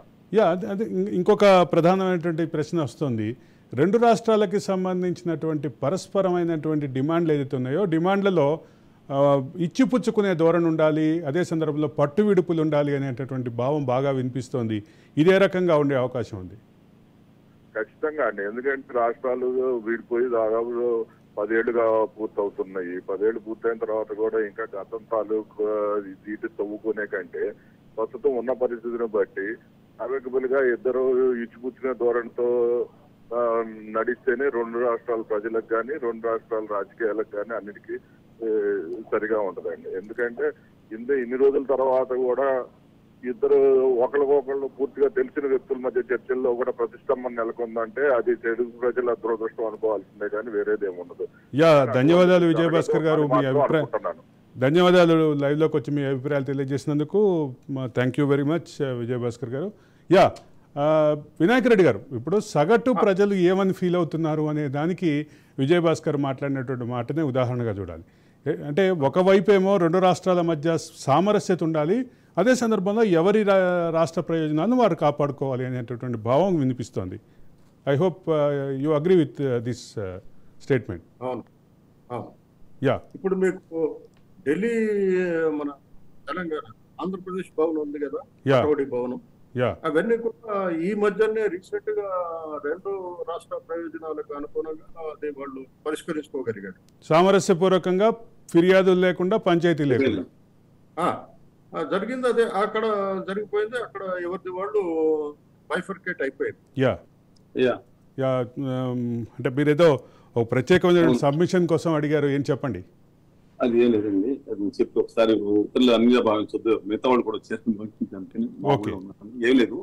ఒక విషయం నేను చెప్తున్నాను, ఇవాళ చాలా పాజిటివ్ గా ఈ చిన్న చిన్న విషయాలు అని కాదు కానండి, బేసిక్ విషయాల్లో అంగీకారం. ఇప్పుడు వినాయక్ రెడ్డి గారు చెప్పినట్టు ఇది చిల్లర కోట్లు కాదు, ప్రభుత్వాలు 7,000 కోట్లు మాకు ఇవ్వాలి, 12,000 కోట్లు ఇవ్వాలి ఇష్యూ కాదు. That can resolve in few hours time, that can resolve అండి. తర్వాత ఉద్యోగుల విషయాల్లో 3,200 నుంచి 60 ఉద్యోగులు ఏదైనా కానీ ఇవాళ హండ్రెడ్స్ లోకి వచ్చిందంటే 18 నుంచి 2,200 మాక్సిమం ఈ సమస్యను పరిష్కరించుకోవచ్చు చాలా ఈజీగా. ముందర పాయింట్ 1, 2, 3 పెట్టుకుని మనం రిజాల్వ్ చేసుకున్న విషయాలు రిజాల్వ్ చేసేసుకోవాలి. పాజిటివ్ వైబ్రేషన్స్ వెళ్తాయి. రెండు రాష్ట్రాల్లో కూడా కొంచెం, ఆంధ్రప్రదేశ్ లో కూడా తెలంగాణలో కూడా ఇవాళ కొంచెం positive attitude, feel good factor నడుస్తుంది. ఆంధ్రప్రదేశ్ లో నేను not against YSR Congress party, బహుళంగా ఉన్న లేదా ఇంకో పార్టీ కాదు, వాళ్ళు బహుళంగా ప్రజల్లో వినిపించే వాదన చెప్తాను. ఈ సమయంలోనే పరిష్కారం చేసుకుంటే వచ్చిన రెండు ప్రభుత్వాలు కొత్తగా వచ్చినాయి. ఒకటేమో అఖండ ప్రజామతంతో అటు కూటమి వచ్చింది, ఇక్కడ కూడా ఫైట్ చేసి కాంగ్రెస్ ప్రభుత్వం, ఇది రైట్ టైం గా భావించి పాజిటివ్ గా మనలాంటి వాళ్ళందరూ కూడా పాజిటివ్ వైబ్రేషన్స్, నేను హక్కులతో కాంప్రమైజ్ కాకుండా 1,69,000 కోట్ల ఆస్తుల్లో 5,000 కోట్లు నిజంగా ఎంతో కొంత 5,000 కోట్లు తెలంగాణకు ఎక్కువ వస్తుంది, ఆంధ్రప్రదేశ్ తక్కువ వస్తుంది. అంటే ఇది పెద్ద అవ్వట్లేదండి. బేసిక్ గా మొత్తం వినాయక్ రెడ్డి గారు చెప్పు ఏం వాసి పర్లేదంటే ప్రాబ్లం. నేను ఇందాక అదికే చెప్పాను, ఇచ్చి పుచ్చుకునే ధోరణి ఉండాలి, పట్టు విడుపులు ఉండాలి. అందుకని కానీ దీంట్లో ఎవరంటే వైఎస్ఆర్ కాంగ్రెస్ పార్టీ, టీఆర్ఎస్, ఈ రెండు పార్టీలు కూడా దయచేసి అర్థం చేసుకోవాలి. ఇష్యూని ఇవాళ రిజాల్వ్ అయితే మనకు అన్యాయం జరుగుతుంది. ఉత్తర భారతీయ జనతా పార్టీ ప్రభుత్వం మీద, కేంద్రంలో ఆదాని గారి ప్రభుత్వం మీద ఇద్దరు కలిసి పోరాడి సాధించుకోవాల్సింది. విభజన హామీలు, హోదా మీద నమ్మక ద్రోహం చేస్తున్నారు, తెలంగాణలో కూడా నమ్మక ద్రోహం చేస్తున్నారు, సర్వనాశనం చేసేటట్టు కనబడుతున్నారు తెలుగు రాష్ట్రాలు. అందుకని మనకి ముఖ్యమైన మేజర్ ఇష్యూస్ కేంద్రంతో ఉన్నాయి. మీరు మాత్రం చెప్తాను, వినాయక్ రెడ్డి గారు, రవికుమార్ రెడ్డి గారు రవికుమార్ గారికి ముగించే ముందు ఒక్క విషయం చెప్తున్నానండి. తర్వాత గుజరాత్ లో పెట్టే ఒక ఇండస్ట్రీకి 3.2 కోట్లు ఒక్కొక్క ఉద్యోగానికి మన దేశం అమెరికా కంపెనీలకు, ఇతర కంపెనీలకు ఇవ్వబోతుంది ఉచితంగా సబ్సిడీ రూపేణ.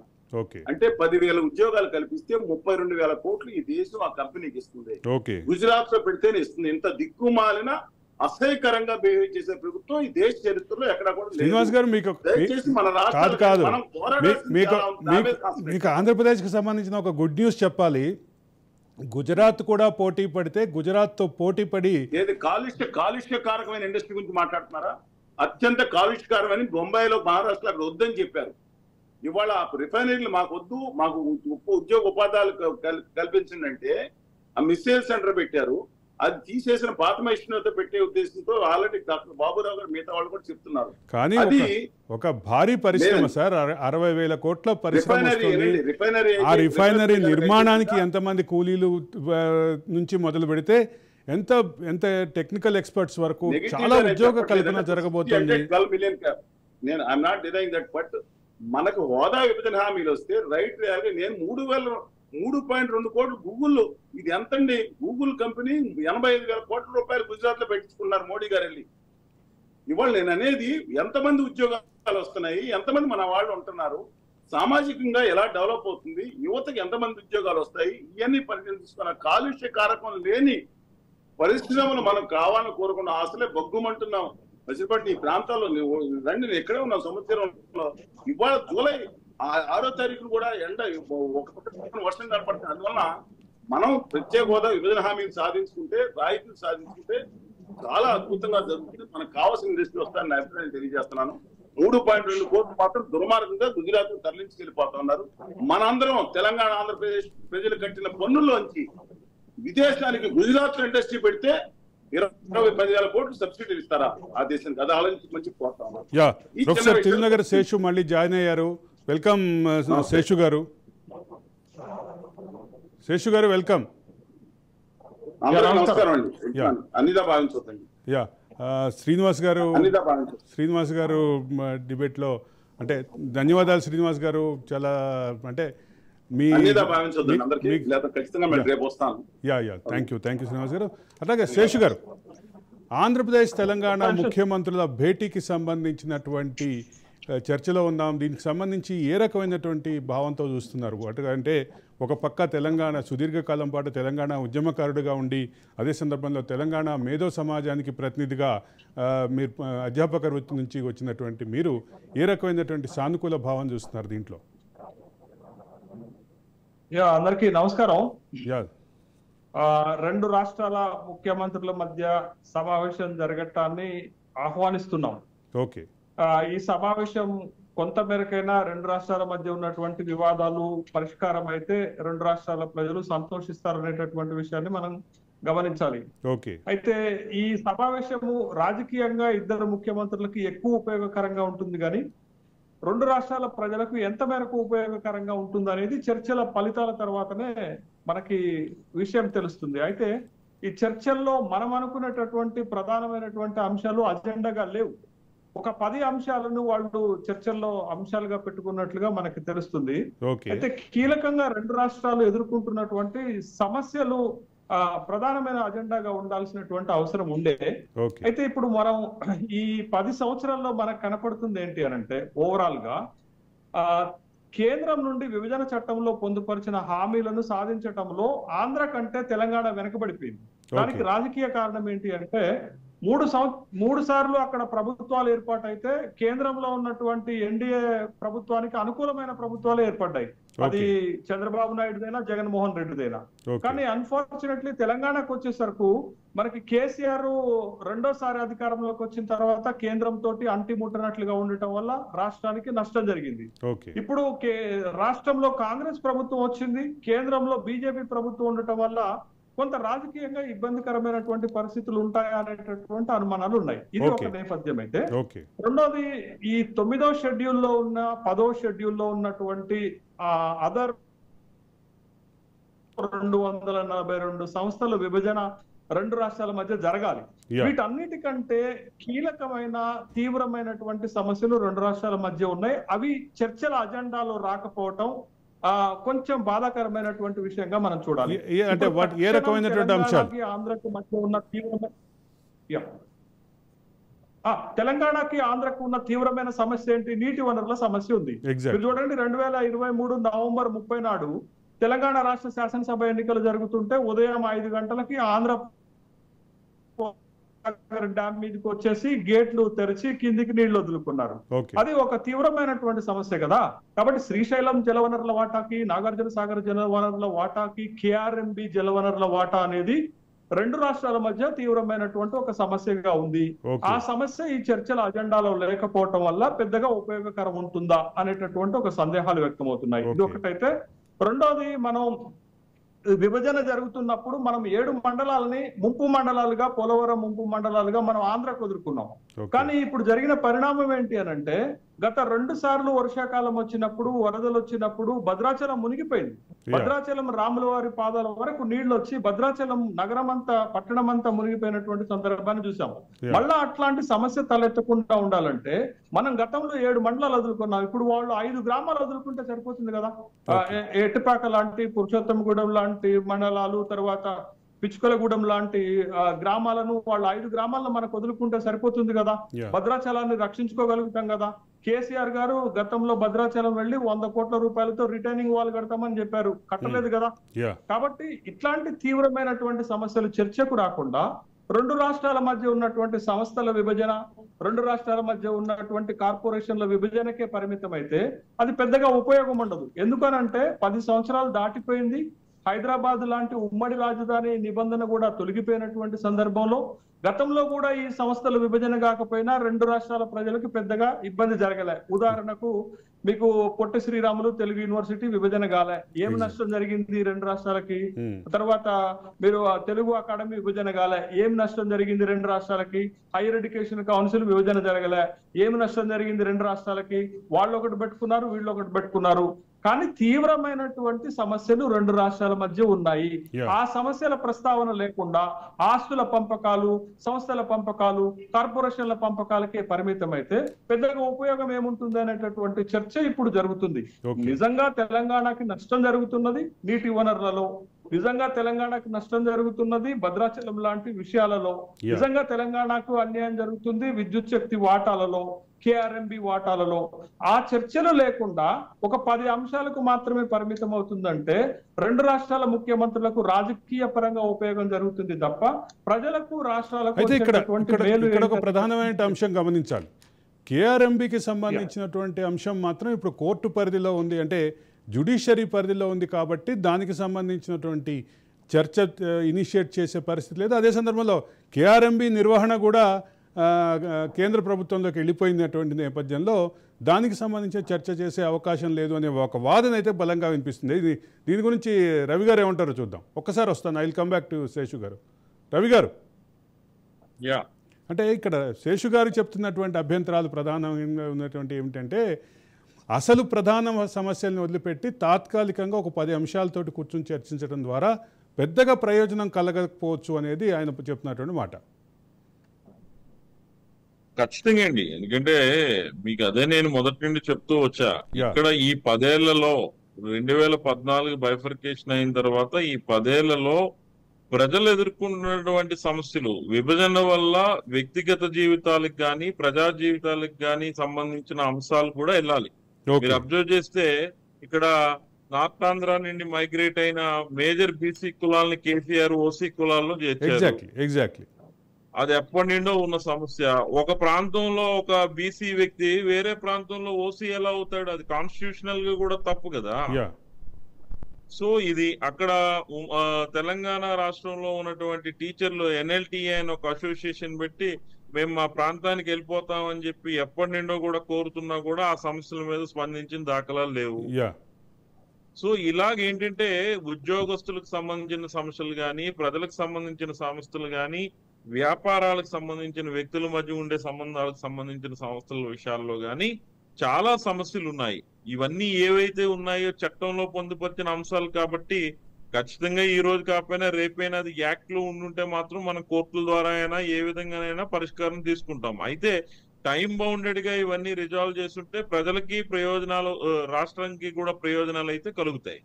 బట్ ఇక్కడ ఏదైతే మనం చెప్పుకున్న ఇష్యూస్ ఏవైతే ఉన్నాయో ప్రొఫెసర్ గారు చెప్పినట్టు ఏంటంటే ఇవి రాజకీయ ప్రయోజనాల అంశాలకు దోహదపడే విధంగానే ఆలోచిస్తారు. నేను ఇందాక మొదట్లో చెప్పిన స్టేట్మెంట్, రేవంత్ రెడ్డి గారు తీసుకునే ఏ నిర్ణయం అయినా కాంగ్రెస్ పార్టీ బలోపేతానికి, యూపీఏ బలోపేతానికి, ఇండియా కూటమి బలోపేతానికి ఉపయోగపడంగా ఆలోచిస్తారే తప్ప చంద్రబాబు నాయుడు గారికి ఏదైనా ఉపయోగపడుతుందని అయితే ఆలోచించే అవసరం అయితే ఆయనకి ఉండదు. వాళ్ళిద్దరి మధ్య ఉన్నటువంటి గతంలో పనిచేసినటువంటి సాహచర్యం కానీ, గతంలో ఉన్నటువంటి రాజకీయ అంటే ఒకే పార్టీలో ఉన్నారనేటటువంటి రాజకీయ అంశం కానీ, దాన్ని దాటి ఒక వైడ్ స్పెక్ట్రంలో ఆలోచించాల్సినటువంటి అంశం ఈ భేటీ అనేది నా అభిప్రాయం. మీరేమంటారు? ఖచ్చితంగా ఇప్పుడు మనం మొదటి నుండి అదే చెప్తున్నాం. యా ఇక్కడ వ్యక్తిగత ప్రయోజనాలు లేకపోతే వాళ్ళిద్దరూ కలిసి పనిచేసిన సందర్భాలు ఉన్నాయనేది కాదు. ముఖ్యంగా ఇక్కడ మొట్టమొదటిసారి ఈ చర్చలో మీరు అబ్జర్వ్ చేస్తే కౌన్సిల్ ఆఫ్ మినిస్టర్స్, అధికారులు, చీఫ్ సెక్రటరీలు కూడా పాల్గొంటున్నారు. అదే గతంలో సందర్భంలో దానికి ఏంటంటే సన్నాహకాలు కూడా జరిగినాయి. ఇప్పుడు ఏ డిపార్ట్మెంట్ నుంచి ఏమేమి డిమాండ్స్ పెట్టబోతున్నారనే విషయం, ఏ అంశాలని లేవనెత్తాలనే అంశం, అంశాలని పరిష్కరించాలనే అంశం మీద కూడా ఒక జాబితా తయారైంది 2 రాష్ట్రాల్లో కూడా. అయితే ఈ 10 ఏళ్లలో కూడా ఈ అధికారుల మధ్య ఈ విధమైన కమ్యూనికేషన్ అనేది నడిచింది. ఈ బైఫర్కేషన్ ఇష్యూస్ కి సంబంధించిన ఉత్తర ప్రత్యుత్తరాలు అనేవి 2 శాఖల అధికారుల మీద 2 రాష్ట్రాల అధికారులు, చీఫ్ సెక్రటరీల మధ్య కమ్యూనికేషన్ అయితే నడిచింది. బట్ ఇలాంటి పరిస్థితుల్లో అనుభవం ఉన్న ఒక ముఖ్యమంత్రి, కొత్తగా కాంగ్రెస్ పార్టీని అధికారంలోకి తీసుకొచ్చిన ఒక ముఖ్యమంత్రి, ఆ అధికారులు అక్కడికక్కడికే వాళ్ళు లేవనెత్తిన అంశాల మీద కూడా ఒక డైరెక్షన్ ఇవ్వగలిగే అవకాశం కూడా ఉంటది. ఇప్పుడు చంద్రబాబు నాయుడు గారికి 2 రాష్ట్రాల మీద కూడా అవగాహన ఉన్న వ్యక్తి. ఆయన ఏమి ఒక రాష్ట్రానికి సంబంధించిన వ్యక్తి కూడా కాదు కదా. ఉమ్మడి ఆంధ్రప్రదేశ్ లో ముఖ్యమంత్రిగా చేసి విభజన హామీల మీద స్పష్టమైన అవగాహన ఉన్న వ్యక్తి చంద్రబాబు నాయుడు గారు. సో ఖచ్చితంగా ఈ భేటీలో అధికారులకి దిశానిర్దేశం చేయడానికి కూడా ఒక అవకాశం అనేది ఉంటది. అయితే ఇందాక ప్రొఫెసర్ గారు చెప్పినా, వినాయక్ రెడ్డి గారు చెప్పినా, ఎవరు చెప్పినా బ్రాడ్ స్పెక్ట్రమ్ లో 2 రాష్ట్రాల ప్రజలకి కూడా ప్రయోజనాలు కలిగించే అంశాల మీద కూడా వీళ్ళు దృష్టి పెట్టి త్వరితగతిన టైం బౌండెడ్ గా ఇష్యూస్ ని గానీ రిజాల్వ్ చేసుకోగలిగితేనే ఇలాంటి చర్చలకి ఇంకాస్త ఫలితం ఇలాంటి చర్చలకి ఏంటంటే ఒక శానిటీ వస్తుంది. అదర్వైజ్ ఏమవుతుందంటే ఇప్పుడు ఆర్టీసీ కార్మికుల చర్చలకి ఎండి కాల్ఫర్ చేస్తారు, మినిస్టర్ కాల్ఫర్ చేస్తారు, చర్చలు విఫలం అయినట్టుగా కాకుండా 2 రాష్ట్రాలలో డెసిషన్ మేకర్స్ కూర్చున్న విషయాలు కాబట్టి ఖచ్చితంగా వీటి మీద ఒక కన్క్లూజన్ తీసుకురావాల్సిన అవసరం అయితే ఉందనేది నా తాలూకా అభిప్రాయం. వినాయక్ రెడ్డి గారు, ఒక పక్కన మన శేషు గారు, ప్రొఫెసర్ శేషు గారు చెప్పినటువంటి అంశాలు, మరోపక్క రవికుమార్ గారు చెప్పినటువంటి అంశాల నేపథ్యంలో దీనికి ఒక లాజికల్ కంక్లూజన్ ఎటువైపు వెళ్ళేటటువంటి అవకాశం అయితే కనిపిస్తుంది అనేది ప్రధాన ప్రశ్న. ఎట్లా చూస్తారు వినాయక్ రెడ్డి గారు? ఇదివరకు ఇప్పుడు విభజన చట్టంలో ఏవైతే పేర్కొన్నారో దాని ప్రకారం అయితే ఇవన్నీ కూడా పరిష్కరించుకోదగ్గ విషయాలే. కాకపోతే ఏంటంటే అక్కడ గవర్నమెంట్, ఇక్కడ గవర్నమెంట్ వేరువేరుగా ఉండటం, ఆలోచన వేరుగా ఉండటం వల్ల కొంత జాప్యం జరిగినప్పుడు, అంతేకాకుండా విషయాలు ఏవైతే పరిష్కారం కాని ఉన్నాయో, ఇప్పుడు ఇంతకుముందు మన దేశం ప్రస్తావించినట్లు ఇప్పుడు కృష్ణా వాటర్ డిస్ప్యూట్ ఉందనుకోండి, అది కూడా వాళ్ళు సెంట్రల్ గవర్నమెంట్ వాళ్ళు ఒక గెజిట్ ఇచ్చారు 2001 జూలై 15 లోపల. ఇప్పుడు కృష్ణా మొత్తం కూడా కేంద్ర ప్రభుత్వం చేతుల్లోకి వెళ్ళిపోయింది. ఇప్పుడు వీళ్ళు మాట్లాడుకునే పరిస్థితి లేదు, ఆల్రెడీ ట్రిబ్యునల్లో కేసులు నడుస్తున్నాయి.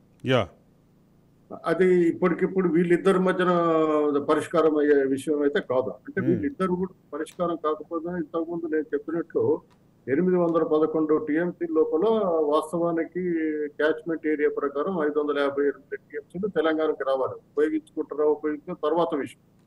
అది ఆ అగ్రిమెంట్ కి వచ్చినట్లయితే ట్రిబ్యునల్ లో కూడా ఈజీగా డిస్ప్యూట్ డిజాల్వ్ అవడానికి అవకాశం ఏర్పడుతుంది. అట్లనే ఇప్పుడు భద్రాచలం విషయానికి వచ్చినప్పుడు 5 ఊర్లు అంటే కొంత దాన్ని ప్రొటెక్ట్ చేయాలి అంటే ఇప్పుడు మన బౌండరీ వరకు మన వాళ్ళు చేసుకోగలుగుతారు. మన బౌండరీ దాటి మనం పనిచేయలేదు కాబట్టి దాన్ని భద్రాచలాన్ని ప్రొటెక్ట్ చేయడానికి 5 గ్రామాలు కావాలనేది ఒకటి. అంతేకాకుండా వాళ్ళైనా వీళ్ళైనా కదా 5 గ్రామాల ప్రజల యొక్క క్షేమం చాలా ముఖ్యం అనుకున్నప్పుడు 5 గ్రామాలని తెలంగాణకి ట్రాన్స్ఫర్ చేయడంలో తప్పేం లేదు. ఎందుకంటే అక్కడ వాళ్ళు ప్రతి 2 నిమిషాల లోపల భద్రాచలానికి రాగలరు. వాళ్ళు అదే అటు రంపచోడవరం కానీ చింతూరు కానీ పోవాలంటే 2-3 గంటలు కాదు, 4-5 గంటల ప్రయాణం. అంతేకాకుండా వాళ్ళకి వైద్య సౌకర్యం, విద్యా సౌకర్యాలు కానీ ప్రధానమైనవి కాబట్టి, అంతేకాకుండా వ్యవసాయ రంగానికి సంబంధించినవి కూడా ప్రధానమైనవి కాబట్టి అవి భద్రాచలం నుంచి లేదా తెలంగాణ నుంచి వాళ్ళ ప్రయోజనాలకు ఎక్కువగా అవకాశం ఏర్పడుతుంది. కాబట్టి 5 గ్రామాలని తీసుకోవడానికి ఈ తెలంగాణ ప్రభుత్వం అయితే ప్రయత్నం చేయాలి తప్పకుండా. ఇక ఇప్పుడు షెడ్యూల్ 9, షెడ్యూల్ 10 ఏవైతే ఉన్నాయో దాంట్లో ఒక 91 ఉన్నాయి, దీంట్లో 142 ఉన్నాయి.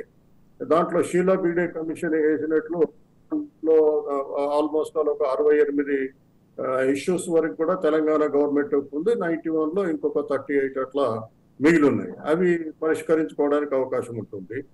ఈ 142లో ఇంతకుముందు తెలంగాణ ఇప్పుడు తెలుగు యూనివర్సిటీ కానివ్వండి, అకాడమీ కానివ్వండి ఉన్నాయి. ఇప్పుడు తెలంగాణ ఇప్పుడు అకాడమీ ఉంది, దాన్ని అయితే ఇట్లా భూమిని తీర్చుకొని పోలేరు కదా. స్థిర తెలంగాణకు ఉంటాయి. దాంట్లో ఏముంటది, ఏమన్నా రిజర్వ్స్ ఫండ్స్ ఉంటాయి. రిజర్వ్ ఫండ్స్ ఉన్నప్పుడు రిజర్వ్ ఫండ్ ఎట్లా పంచుకోవాలని ఆల్రెడీ ఒక ఫార్ములా ఉంది. అంటే ఇక్కడ రిజర్వ్ ఫండ్స్ కి సంబంధించినటువంటి అంశం ఈ వివాదం ఇట్లా కొనసాగుతుంటే మధ్యలో తెలుగు అకాడమీ ఫండ్స్ కి సంబంధించినటువంటి నిధుల పక్కదారి పట్టించారనేటటువంటి ఒక స్కామ్ కూడా బయటపడింది.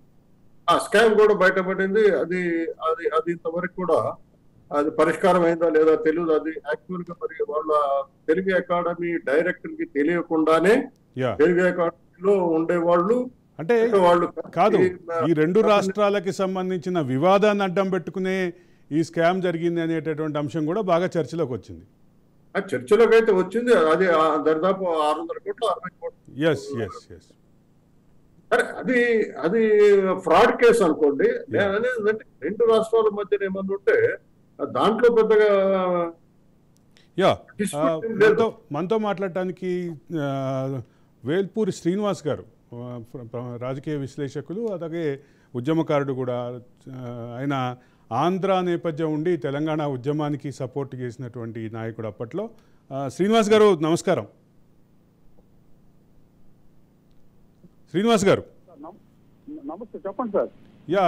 ఈ రెండు రాష్ట్రాల ముఖ్యమంత్రుల సమావేశం ఏదైతే ఈరోజు సాయంత్రం జరగబోతుందో దాన్ని ఎట్లా చూస్తారు శ్రీనివాస్ గారు? రెండు రాష్ట్రాల ముఖ్యమంత్రులు కలిసి మాట్లాడుకునే సమస్యలు పరిష్కరించుకోవాలనేటువంటి నిర్ణయం తీసుకోవటం అనేది చాలా శుభపరిణామం. ఎందుకంటే ఇప్పుడు 10 సంవత్సరాలు కంప్లీట్ అయినా కూడా ఎక్కడ సమస్యలు అక్కడే ఉన్నాయి. ఆస్తి పంపకాలు కానీ లేదా ఉద్యోగుల యొక్క పంపకాలు కానీ ఏ ఒక్క ఇష్యూ కూడా ఇంతవరకు క్లియర్ చేయలేదు. గత ముఖ్యమంత్రులు ఇద్దరు కూడా, మన కేసీఆర్ గారు కానీ జగన్మోహన్ రెడ్డి గారు కానీ రాజకీయాలకే వాళ్ళు ఇంపార్టెన్స్ ఇచ్చి రాజకీయ ఎజెండాతోనే చేశారు తప్పితే శ్రీనివాస్ గారు ఇక్కడ మిమ్మల్ని ఒక వ్యక్తిగతమైనటువంటి ప్రశ్న అడగాలి. అంటే రెండు రాష్ట్రాలకి హితుడుగా ఉన్నటువంటి మీరు దీన్ని ఎట్లా చూస్తున్నారు, దీంట్లో ఉన్నటువంటి సానుకూలతను ఎట్లా చూస్తున్నారు అనేది ఖచ్చితంగా అడగక తప్పదు. రెండు రాష్ట్రాలకి ఉమ్మడిగా ఉన్నటువంటి సమస్యల్ని పరిష్కరించుకుంటారనేటువంటి నమ్మకం అయితే క్లియర్ కనపడుతుంది. ఎందుకంటే ఇద్దరు ముఖ్యమంత్రులు పాజిటివ్ గా ఉండి రాష్ట్రాల సమస్యలు, తెలుగు రాష్ట్రాలు రెండు కూడా ఐక్యంగా ఉండాలి, ఎక్కడ కూడా డిఫరెన్సెస్ కానీ ప్రజల్లో ఈ విధమైనటువంటి విద్వేషాలు రెచ్చగొట్టకుండా ఉన్న సమస్యలను పరిష్కరించుకోవడానికి ఇద్దరు కూడా సుముఖంగా ఉన్నట్టుగా మనకు చాలా స్పష్టంగా కనపడుతుంది. అందువల్ల మనం ఇవాళ రాజకీయ ఎజెండాలు కాకుండా మరి ప్రజలు అదే విధంగా రాష్ట్రాలను దృష్టిలో పెట్టుకున్నప్పుడు అంతా కూడా పీస్ఫుల్ గా జరుగుతుంది. ఎక్కడ రాజకీయ ఎజెండా ఉండేటువంటి ఆస్కారం కనపడట్లేదు మనకి. ఎందుకంటే ప్రభుత్వాలు కూడా ఎవరు ఆ విధమైనటువంటి ప్రకటనలు కూడా ఇవ్వలేదు. ఆ రాష్ట్ర ప్రభుత్వం కానీ ఆంధ్రప్రదేశ్ ప్రభుత్వం కానీ రాజకీయ ఎజెండాతో ఉద్రిక్తలు సృష్టించకుండా మరి ఏదైతే అక్కడి నుంచి రావాల్సినటువంటి విద్యుత్ బకాయిలు కానీ అనేక విషయాలు, ఏ ఇష్యూ ఉన్నా కూడా సామరస్యంగా. ఇంకొక మీకు ఇష్యూ ఏంటంటే చీఫ్ సెక్రటరీస్ ఇద్దరు కూడా, ఏపీ తెలంగాణ చీఫ్ సెక్రటరీస్ కూడా పాల్గొంటున్నారు. ఇది నిజంగా కూడా మనం ఆహ్వానించదగ్గటువంటి ఇష్యూ. మనం మంత్రులు అటెండ్ అవుతున్నారు. ఇది గతంలో అయితే సీక్రెట్ మీటింగ్ జరిగింది కేసీఆర్ గారి కింద జగన్మోహన్ రెడ్డి గారికి. వాళ్ళు అట్లా లేదు, ఇవాళ సీరియస్ గానే మీటింగ్ జరుగుతాం కూడా మనం దాన్ని పాజిటివ్ గా తీసుకోవచ్చు. థ్యాంక్ యూ శ్రీనివాస్ గారు, థ్యాంక్ యూ మీ అభిప్రాయం తెలియజేసినందుకు. శేషు గారు, ముగించే ముందు ఒక చిన్న మాట. ఈ మొత్తం సమావేశంలో తెలంగాణకి సంబంధించినటువంటి అంశాలు ఏవైతే ముందుకొస్తున్నాయో, ఆంధ్ర నుంచి ఏవైతే డిమాండ్లు వస్తున్నాయో, ఈ రెండు పక్కల ఉన్నటువంటి డిమాండ్ల విషయంలో రెండు రాష్ట్ర ప్రభుత్వాలు పట్టు విడుపుల ధోరణి ఉండాలి, అదే సందర్భంలో ఇచ్చిపుచ్చుకునే ధోరణి ఉండాలి అనేటటువంటి భావం అయితే వ్యక్తమవుతుంది. దీని మీద మీ అభిప్రాయం చెప్పండి. శేషు గారు. ఇప్పుడు ఇందాక నేను ఒక మాట చెప్పానండి, జల వివాదాలు ఉన్నాయని చెప్పాను.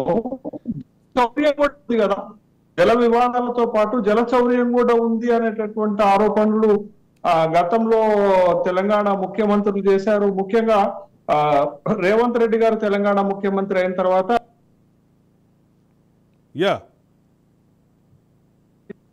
జగన్మోహన్ రెడ్డి కుండకు ఈ ఒక్కబెట్టలేదు, కింద నుండి బొక్కబెట్టి నీళ్లను తీసుకుపోతున్నాడు తెలంగాణ నీళ్ళని అనేటటువంటి ఒక ఆరోపణ చేశారు. దానికి ప్రధాన కారణం ఏంటి అని అంటే, మీకు పోతిరెడ్డిపాడు హెడ్ రెగ్యులేటరీ ద్వారా దాని కెపాసిటీని పెంచి నీళ్లు తీసుకుపోవటం ఒకటైతే, రాయలసీమ హెడ్ రెగ్యులేటరీ ఎత్తిపోతేషన్ బట్టి తెలంగాణకు అన్యాయం జరుగుతుంది అనేటటువంటి మాట రేవంత్ రెడ్డి గారు చెప్పారు. బట్ ఈ సమావేశంలో ఆ రాయలసీమ హెడ్ రెగ్యులేటరీ ప్రస్తావన రావటం లేదు, తర్వాత పోతిరెడ్డిపాడు ఎక్స్పాన్షన్ ప్రస్తావన కూడా రావటం లేదు. కాబట్టి మరి తెలంగాణకు జరుగుతున్నటువంటి నీటి వనరుల చౌర్యం విషయంలో కూడా అన్యాయం జరుగుతుంది కదా, అది చర్చకు రాకపోవటం వల్ల మనకు ఉపయోగం ఏంటి? ఇది ఒకటైతే, రెండోది మీకు మహబూబ్ నగర్ లో ఉన్నటువంటి రాజోలుబండ వివాదం కూడా దశాబ్దాలుగా అట్లనే ఉంది. మరి దానికి పరిష్కారం కావాలి కదా. కేవలం ఈ ఆస్తులు సంస్థలు పంపకాలు చేసుకొని డబ్బులు పంపకాలు చేసుకోవడం కోసం కాదు కదా తెలంగాణ ఆంధ్రప్రదేశ్ విభజన జరిగింది అనేటటువంటి విషయాన్ని మనం గమనించాలి. ముఖ్యంగా నీటి వనరుల పంపకంలో గతంలో జగన్మోహన్ రెడ్డికి కేసీఆర్ కి మధ్య సమావేశం జరిగినప్పుడు వచ్చిన ఫలితం ఏంటి అని అంటే, జగన్మోహన్ రెడ్డి హైదరాబాద్ లో ఉన్నటువంటి హైదరాబాద్ లో ఉన్నటువంటి కార్యాలయాలన్నింటినీ కూడా బేషరతుగా తెలంగాణకు వదిలేసినందుకు దానికి గిఫ్ట్ గా లేకపోతే దానికి ప్రతిఫలంగా చంద్రశేఖరరావు గారు ఏం చేశారనంటే, రాయలసీమని రతనాలసీమ చేస్తానని హామీ ఇచ్చారు. రాయలసీమను రతనాలసీమ చేస్తానంటే ఆ Rayalaseema head regulatory lift irrigation ద్వారా నీళ్లు పట్టుకపోతున్నా మాట్లాడనని, లేకపోతే మాట్లాడనని సందేశం మనం భావించాల్సినటువంటి సందర్భం ఉన్నది.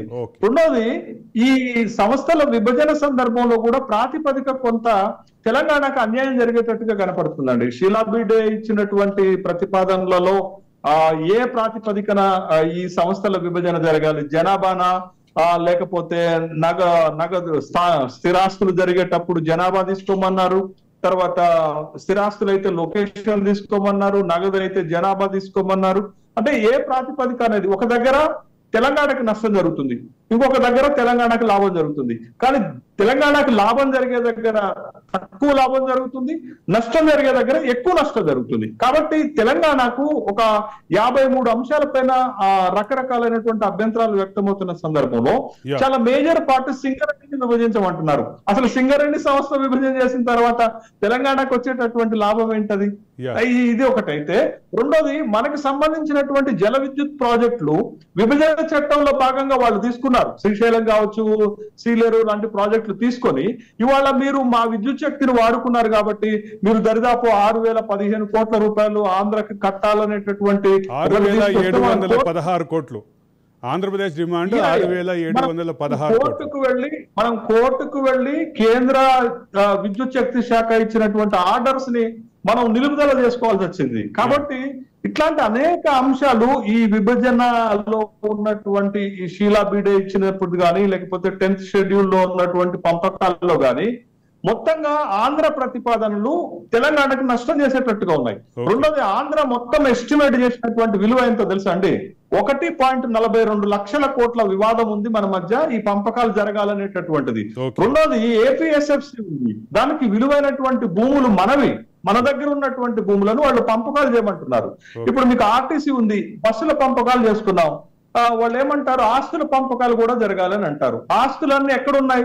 తెలంగాణలో మేజర్ ఉన్నాయి, తెలంగాణలో ఎక్కువ అసెట్స్ వాల్యూస్ ఉన్నాయి, వాటి పంపకాలు జరగాలని అంటారు. కాబట్టి ఈ పంపకాలలో అనేక రకాలుగా వివాదాలు ఉన్నాయి. షీలా బీడే ఇచ్చినటువంటి ప్రపోజల్స్ లో కూడా మనకు అభ్యంతరాలు ఉన్నాయి. ఈ అభ్యంతరాలన్నిటి పరిష్కారం గనక ఆంధ్ర చెప్పినట్టు జరిగితే తెలంగాణకు నష్టమే. కానీ తెలంగాణకు రావాల్సినటువంటి ప్రయోజనాల విషయంలో ఆంధ్ర కాంప్రమైజ్ అవ్వట్లేదు. ఇప్పుడు మీరు ఒక చిన్న ఎగ్జాంపుల్ అండి, ఏపీ భవన విభజన జరిగింది. ఎందుకు వెంటనే జరిగింది? అంటే మనకు అవసరం కాబట్టి దాన్ని చేసేసుకున్నామా? అంటే కేంద్ర ప్రభుత్వం హోమ్ మినిస్ట్రీ జోక్యం చేసుకోవడం వల్ల ఢిల్లీలో ఉన్నటువంటి ఏపీ భవన్ ని విభజన చేసుకోగలిగాం. కానీ అట్లనే ఇక్కడ ప్రజా ప్రయోజనాలతో ముడిపడి ఉన్నటువంటి సంస్థల్ని మనం విభజన చేసుకోలేకపోయాము అనేటటువంటి విషయాన్ని గమనించాలి. గత ముఖ్యమంత్రులు ఆంధ్రప్రదేశ్ తెలంగాణ రాష్ట్రాల ముఖ్యమంత్రుల సమావేశం ఎజెండా ఒక పక్కన పెడితే ఈ సమావేశం చుట్టూ తిరుగుతున్నటువంటి అంశాలు, ఈ సమావేశం ఎటువంటి సానుకూల ఫలితాలు ఇవ్వబోతుంది, ఈ సమావేశం అనంతరం వచ్చేటటువంటి పరిణామాలు ఏంటి, ఈ ప్రత్యర్థి రాజకీయ పార్టీలకి ఏ రకంగా అస్త్రం కాబోతుంది అనేది కూడా చాలా కీలకమైనటువంటి అంశం.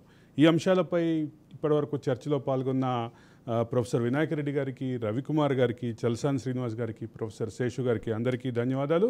ఇది ఒక special debate, the talk with Aravind Kolli. Stay tune to Raj news.